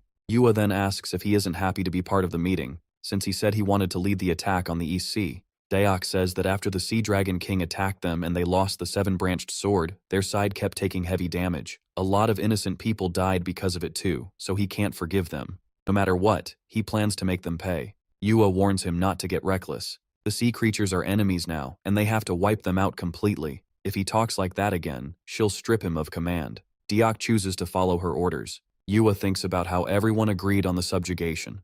Once the East Sea falls, a new dragon must take the empty throne. And depending on who that is, the result could be beyond their control. The only comfort is that there aren't many dragons, so they can't let just anyone grab that power. What they need is a new dragon child they can keep under control. Park Han-yul asks Eunmyo to help hide that he's a dragon and let him leave Essadal safely. She says the simplest path to peace would be taking the Dragon King's throne. He answers that even then, they'd still treat him like a dog, and what he hates most is living as someone else's puppet. Lowering his head, he asks her for advice on what to do next. He says he's never really had people he could trust, and Eunmyo admits that makes her feel sorry for both him and her brother. Park Han-yul looks up and asks what she means. She says she won't let her brother leave again. Back when he first left Essadal, she tried everything to stop him because even if he chose to protect Mount Wonuk, it was sad watching him throw everything away and become so miserable. Park Han-yul says he could give up his freedom to pay that price, but she rejects that idea. Eunmyo explains that to claim the Eastern Throne, his core has to be filled with water energy. Only the sea itself can do that. Otherwise, those thrones wouldn't exist. And right now, he still seems weak. Still, she can help. Through her connection to one of the Dragon Kings, she knows a place that could strengthen him, and she's willing to tell him. There, he can build up the energy in his core and sync with the water. Park Han-yul thinks he needs to leave before Wonuk wakes up, but he still wants to say goodbye first. He tells her he'll never forget what she's doing for him. 3 days later, Park is stunned by what he finds. He has reached the throne of Mount Baektu, and the energy there is unlike anything he's felt before. As he looks over the water, he wonders if there are cores inside the lake. He dives in. To his surprise, he can still breathe, and his body feels light, almost like he belongs there. When he reaches the bottom of the lake, he finds something glowing and realizes this must be it. Just getting close lets him feel water energy gathering around him. So he moves in, thinking this might make him stronger. But it's harder than he expected. Then a burst of energy erupts, yet it doesn't hurt him. Instead, he feels changed, like that power has settled inside him. His thoughts stop when he senses something coming. He remembers Eunmyo's warning that once the seal was removed, anyone who sensed that energy would show up, and they'd likely be beings more in tune with water than he was. Park Han-yul mutters that they came too fast. When he breaks the surface, a huge creature is waiting. He refuses to back down and attacks at once, but the monster blocks him easily. A moment later, lightning slams into him. Then a second serpent appears, mocking him for carrying dragon energy he can't even control. The first says that if they eat him, they might evolve too. But then both monsters notice peach blossoms where he fell. Park Han-yul is still on his feet. The serpent grins and says those flowers make it look like he's setting up his own funeral. But when they attack again, a peach tree suddenly rises and pulls the lightning into itself. Park smiles. His plan worked. The serpents are stunned. Park Han-yul asks if they still think it's his funeral. Seeing her brother get angry, the female serpent says she'll handle it, then fires off attacks made of crystal. Park destroys them in midair with his scroll. She starts thinking they should run before this gets worse. But before she can speak, she notices her brother has already fled. Once the clash ends, Park drops his scroll and starts coughing. He used too much power without thinking, but he couldn't afford to lose. If he failed here, he might never get a chance like this again. The serpents keep running, but Park suddenly appears in front of them, leaving them shocked. The female serpent blurts out, asking how he got there. She calls him a pest and snaps that she won't let him come any closer. Park starts gathering power for another attack, and she can't believe what she's seeing. A second later, she turns and tries to flee. Staring her down, Park tells her to come back and lands a hit. The serpent can't understand how he's doing this. She apologizes to her brother, saying if she stays, she'll die, then tries to escape for real, thinking her dream of becoming a dragon and gaining a throne's power is over. But Park appears beside her and asks where she thinks she's going. The plant he used to trap the two serpents was a sacred one from the garden, raised for combat since ancient times and empowered by the fox spirit. Caught in it, the serpent begs her brother to save her, while Park stares at what's appeared before him. He wonders what kind of place this is, guessing it might be some sort of palace that only revealed itself now that he had the core, so he decides to check it out. The serpent suddenly starts laughing, then quickly begs him not to kill her, and to remove the black garden bamboo because the pain is too much. Park agrees, but warns that if she tries anything, he'll blow her head off. He orders her to tell the truth and asks if more ocean serpents are here. She hurriedly says they came when the barrier opened, so there should be 4 more nearby. Park asks how they knew the barrier had opened, and she says they're tied to this place. She and her brother were servants here, and because of that, they still had a master. But that master died 6,000 years ago, so they spent all that time training to replace him. Park realizes this could be useful. He says he'll remove the black garden bamboo if she guides him to the palace. She asks if that means they'll be freed too, since staying like this is uncomfortable. Then she changes into a beautiful woman and introduces herself as Herrick. Park tells her to lead the way.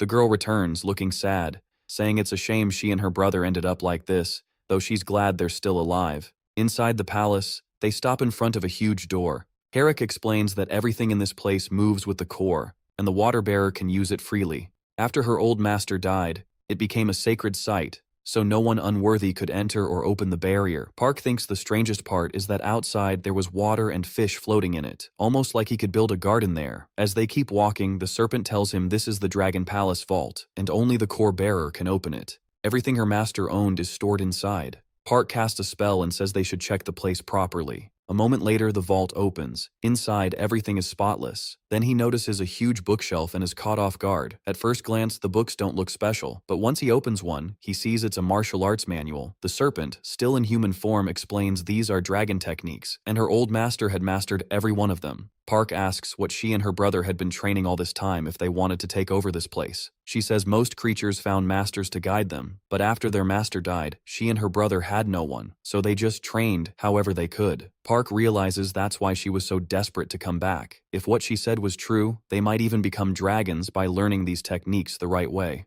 So he lets them study the books, but only if they serve under him. She agrees right away and says she'd be happy to.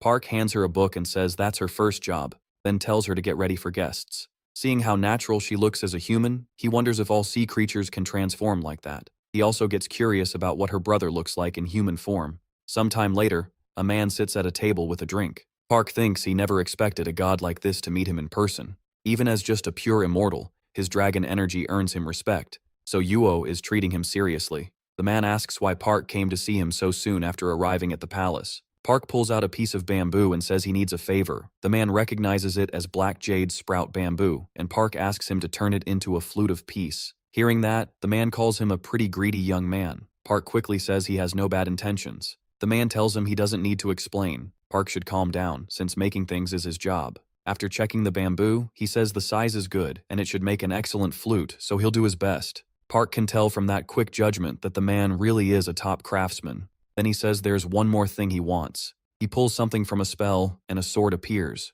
Park had found it in the ancient Dragon King's vault. The instant he touches it, a terrible aura starts swallowing him. The energy feels wrong, not like anger, but like a thirst to kill. Cold and sharp, like an assassin's urge. Park knows it's powerful, but he can't control it well enough to use.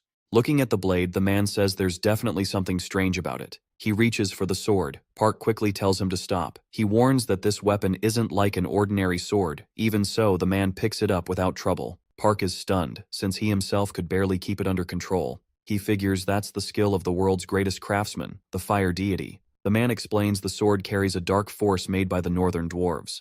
It's incredibly strong, but that same power can ruin its user. Still, he says it can be managed with a new scabbard. If the sheath can restrain it, the sword's energy will stay sealed until it's drawn. But there's a catch. Even if Park uses it, the blade won't rest until it draws his blood. Park says he'll remember that. The man then tells him he'll return after making both the flute and the scabbard. Afterward, Park looks through what he found and is amazed there were so many valuable things here. He still has a lot to learn, especially with the bear gone, and more knowledge never hurts. Just then, the serpent woman calls for him and says a guest has arrived. Later, an older man asks if Park is the palace's new king and introduces himself as Taebak of the immortal sacred temple. That temple came from an old story about a man on a mountain between the 8 provinces of Jojeon, a man said to honor the nation's gods and perform rituals for them. But the real story was different. There were actually 8 mountains, each ruled by a powerful immortal. Because of that, the palace ordered the mountain to return to sacred use as a temple for the gods. Years later, that holy place was shut down, but now that Heaven's Gate has opened again, the Korean government has allowed the immortals to use the land once more, and the man standing before Park is the one in charge there,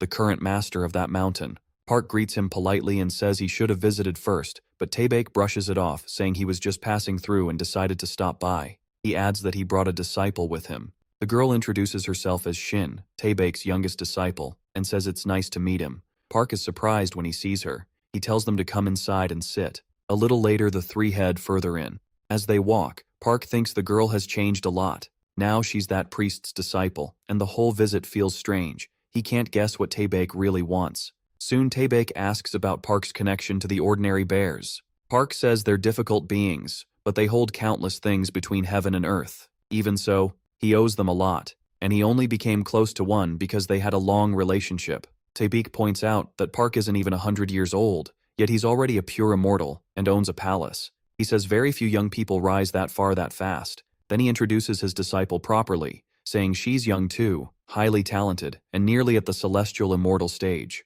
Because of that, he suggests a bet. He asks Park what he thinks about training his disciple. Park asks if he means they should train together. Taebak says yes, they'd both enjoy sparring with each other, and maybe she could even become his wife someday. That leaves Park completely stunned. Taebak says that's exactly why they should start training together. The girl clearly doesn't like the idea either. Park apologizes and says he's not interested in that kind of relationship, but Taebak tells him not to decide too slowly, it would help his training. He adds that if it happens, Park would become his son-in-law, and he doesn't treat his sons-in-law badly, so he sets a jar on the table. Park is startled by what's inside. He realizes it could hide the truth about his unusual body, and because of that, he never looked at medicine the same way again. Staring at the jar, he says it's rare and worth a fortune. Even then, Park tells him he's already promised to marry someone. Taebak says he's stubborn and that 2 people tied by physical attraction can't stay as just anything else. He asks what's wrong with having more than one wife and why Park is thinking like an ordinary man. When Park looks at the girl, he sees she isn't happy about any of this. Not long after, he gives in. Feeling sorry for her, Park says he'll accept her as his student and marry her. A few days pass, and they begin training. Soon, a blue cloud forms between Park's fingers, and he's pleased he pulled it off, calling it incredibly beautiful. Now that he understands the basics, he thinks he could make rain if he puts in more energy. And if the celestial demon god's art reaches 6 stars, he could mix different traits together and create a natural disaster. That excites him, since he wants to hit 6 stars as soon as possible. Then the serpent woman calls for him again and says the young lady wants to eat in her room. Park decides it's time to use Taebak's gift and tells her to send the girl in. Meanwhile, the young woman stands outside his door thinking how strange and shocking it has always been to be tied to a dragon, or to marry into one of their families. Even though she doesn't want this, she believes it's all because of her master. A moment later, she opens the door and apologizes for entering. Park is lying down and asks if she's here. He says he arranged the room the way mortals like it and asks what she thinks. A little embarrassed, she thanks him for being thoughtful. Then Park asks if she really doesn't want this. From her face, it's obvious she's unhappy, and he says it's absurd for her to act like she's on equal footing with him. That's putting it mildly, so he asks if she really thought he wouldn't notice the treasure she was using, or offering, since her master had presented it with her, and he questions how she ever earned the title of Celestial of Bayek. Hearing that, the girl snaps in anger. She pulls her sword and warns him not to insult her master again. Park calmly calls out one of his spirits. He says this is getting interesting. A mere human dares talk down to him. Then he reminds her that he is the king, and this is his palace. No matter how she comes at him, a celestial immortal can't do a thing here. The girl falls silent. A moment later, Park tells her to come with him. He has a better way to settle this. He takes out something and tells her to eat it. Looking at it, she wonders what he gave her. As she accepts it, she guesses it might be a life pill meant to protect the 8 treasures. It seems basic at first, and she doesn't think she needs it right now. Still, since Park is clearly skilled at making medicine, this one might be different.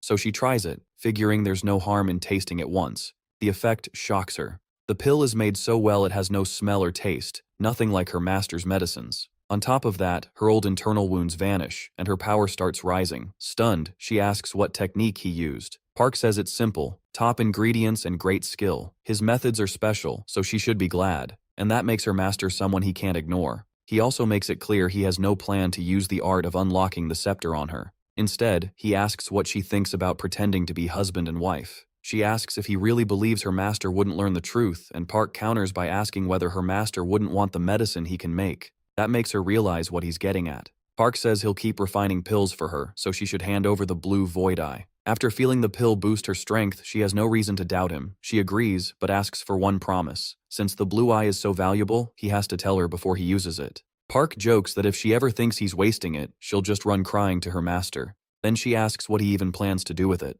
Park answers that he's going to brew liquor with it. That leaves her stunned, and she starts wondering if giving it to him was a mistake. Sometime later, Park is already drinking what he made. He notices the medicine's raw potency dropped a little, but now it works faster, lasts longer, and is far more useful overall. Since he's tested enough, he decides it's time to make something proper with the blue eye. Not long after, the same girl shows up again. For some reason she's drunk and starts rambling at Park. She demands he give her more, saying he promised. Fed up, Park asks his subordinate to deal with her. That only makes her madder. She complains that he can't just ignore people, then blurts out that her father is a high-ranking firefighter honored by the president. She adds that he's an old man who sneaks around thinking nobody will notice. That catches Park off guard. He realizes he may have learned something useful. Now he just needs to think of a way to use that information later. But first, he needs to make proper use of the item in front of him. A few days later, Park heads to a secluded part of his forest. He thinks it's the right place. These ingredients are so strong that their scent alone could alert the immortals of Seoul. He opens the jar and light spills out from inside. The smell alone is enough to make him feel drunk. The drink is made from immortal peach essence, and the peaches grew bigger and sweeter thanks to fertilizer made from bee corpses. As he pours a cup, Park admits this stuff really could drive someone mad. Then he notices someone behind him, quickly puts on his mask, and thinks it may be an immortal since he never sensed the approach. The stranger tells him to relax. He's just a man who loves fine alcohol. Park then recognizes him. The elder asks if he can have a taste. That aroma is simply too tempting. Park generously offers him a cup. The man is thrilled. Calling Park generous, he gladly accepts and takes a drink. Right away, he says it's the best liquor he's ever had and that he hasn't tasted anything like it in ages. Park reminds him that he once said if he died, he'd never taste good liquor again.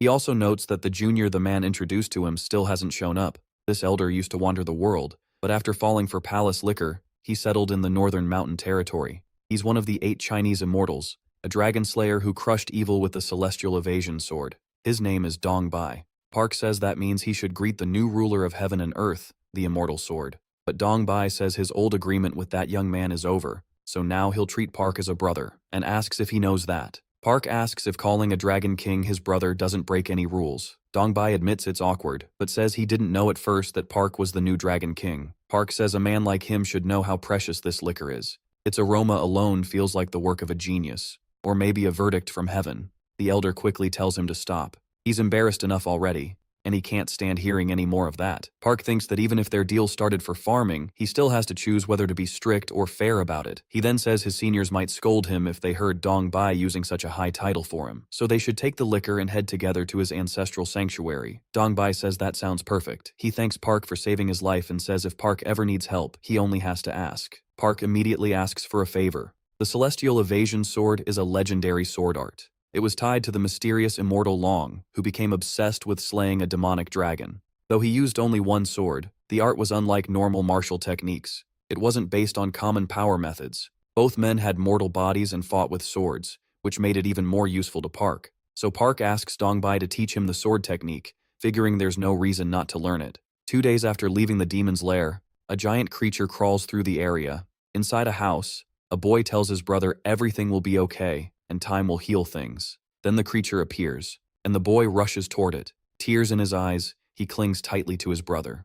Just then, Park arrives and says this place has some good fertilizer. He attacks at once and easily knocks the creature down. The boy is stunned that he's still alive. Park says he just gained more fertilizer, then notices the two children there. Once he understands, he realizes they were being used as sacrifices. That makes him furious. The creature gets back up and charges, shouting that it will kill him first. An explosion follows, and within seconds the monster is beaten again. The boy had thought nobody would save them and they were doomed, but then he freezes in shock. Park is standing over the creature, and the monster can't believe he's alive after being swallowed. Park readies another strike and carves into the beast again, saying this won't happen twice. Then he smiles, activates his special skill, vanishes, and appears above the creature in an instant. He unleashes another barrage of slashes and seems to finish it for good. Even so, Park is still frustrated because the celestial evasion technique is hard for him. He never expected his senior to train him by throwing him off a cliff, but it worked out, and with monsters gathered in this place, it became the perfect training ground.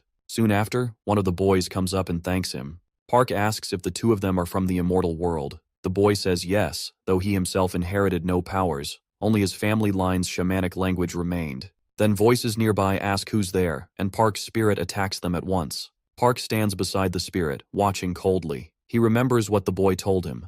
Their mother was a shaman, and after the monsters appeared, the city started offering people like them as sacrifices. After the boy's uncle was eaten, his mother tried to act by making iron, but the soldiers found out and stormed in. They brutally killed her. Angry, Park thinks she was only trying to protect the village. He puts a hand on the boy's shoulder and tells him not to cry. He'll avenge his family. Back in the present, the boy fights beside Park's spirit, smashing into the building again and again. And Park notes that the spirit has been acting more loyal lately. Maybe they finally understood the gap between them now that Park had become a dragon. The spirit also got along with the bear way better than Park expected. A moment later, the spirit comes back, carrying a man in its mouth. Park says he first thought the guy was a fairy or some kind of immortal, but he was really just a monster using a human body, and on top of that, they were all idiots. Furious, the wolf demands to know who Park is and why he came to stir up trouble in the spirit faction's territory. Park answers that he came to make them pay for the innocent people they killed. The man shoots back that the shaman must have told him, if she made that thing for their lord,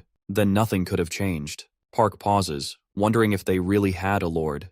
These creatures were copying humans, building ranks of their own, and even using a human official to control the government, the public, and those children like sacrifice offerings. The man keeps talking, saying Park clearly came there to cause trouble. He mocks him, saying his message had already reached headquarters, and Park would be ripped apart for this. Park just glares at him and orders him to lead the way. He wants to see their strength for himself. The man hesitates and asks if Park is that eager to die. Sometime later, Park and his spirit fly toward the place he was told about. Driven out and pressured by the immortals, lost supernatural beings from China and South Korea had gathered in the empty land of North Korea and formed the spirit faction, now ruled by Mr. Tenga, the white tiger who had slept for over 1,000 years. He had reached the level of an 8th-class divine being. High in the air, Park spots a fight below, where bodies are being eaten by beasts. He realizes they aren't just pretending to be human, they're openly eating people too. Disgusted, he prepares a spell and calls them filthy. Then he sends a spinning tornado straight at them. The creature can only stare in shock, and right after that, Park tells them to let the wolf go. The wolf panics and begs not to be thrown. Park ignores him and hurls him right into the tornado. He watches coldly until an explosion suddenly erupts. Amid the chaos, a man asks what is going on. He says a powerful being must be behind the attack, while Park is surprised the wolf escaped the tornado so easily. The wolf keeps talking, stunned because he thought Park was just some nobody who dared speak to him so casually. Then he orders his followers to attack, but a bolt of lightning instantly drops one of them, and when he turns around, the rest of his men are already defeated. Seconds later, 2 serpents appear in front of the wolf. Park says they must be hungry, so they can use their strength tonight. He tells them not to keep him waiting and to end it fast. That's where this part ends. If you don't want to miss the next one, turn on notifications and I'll see you next time.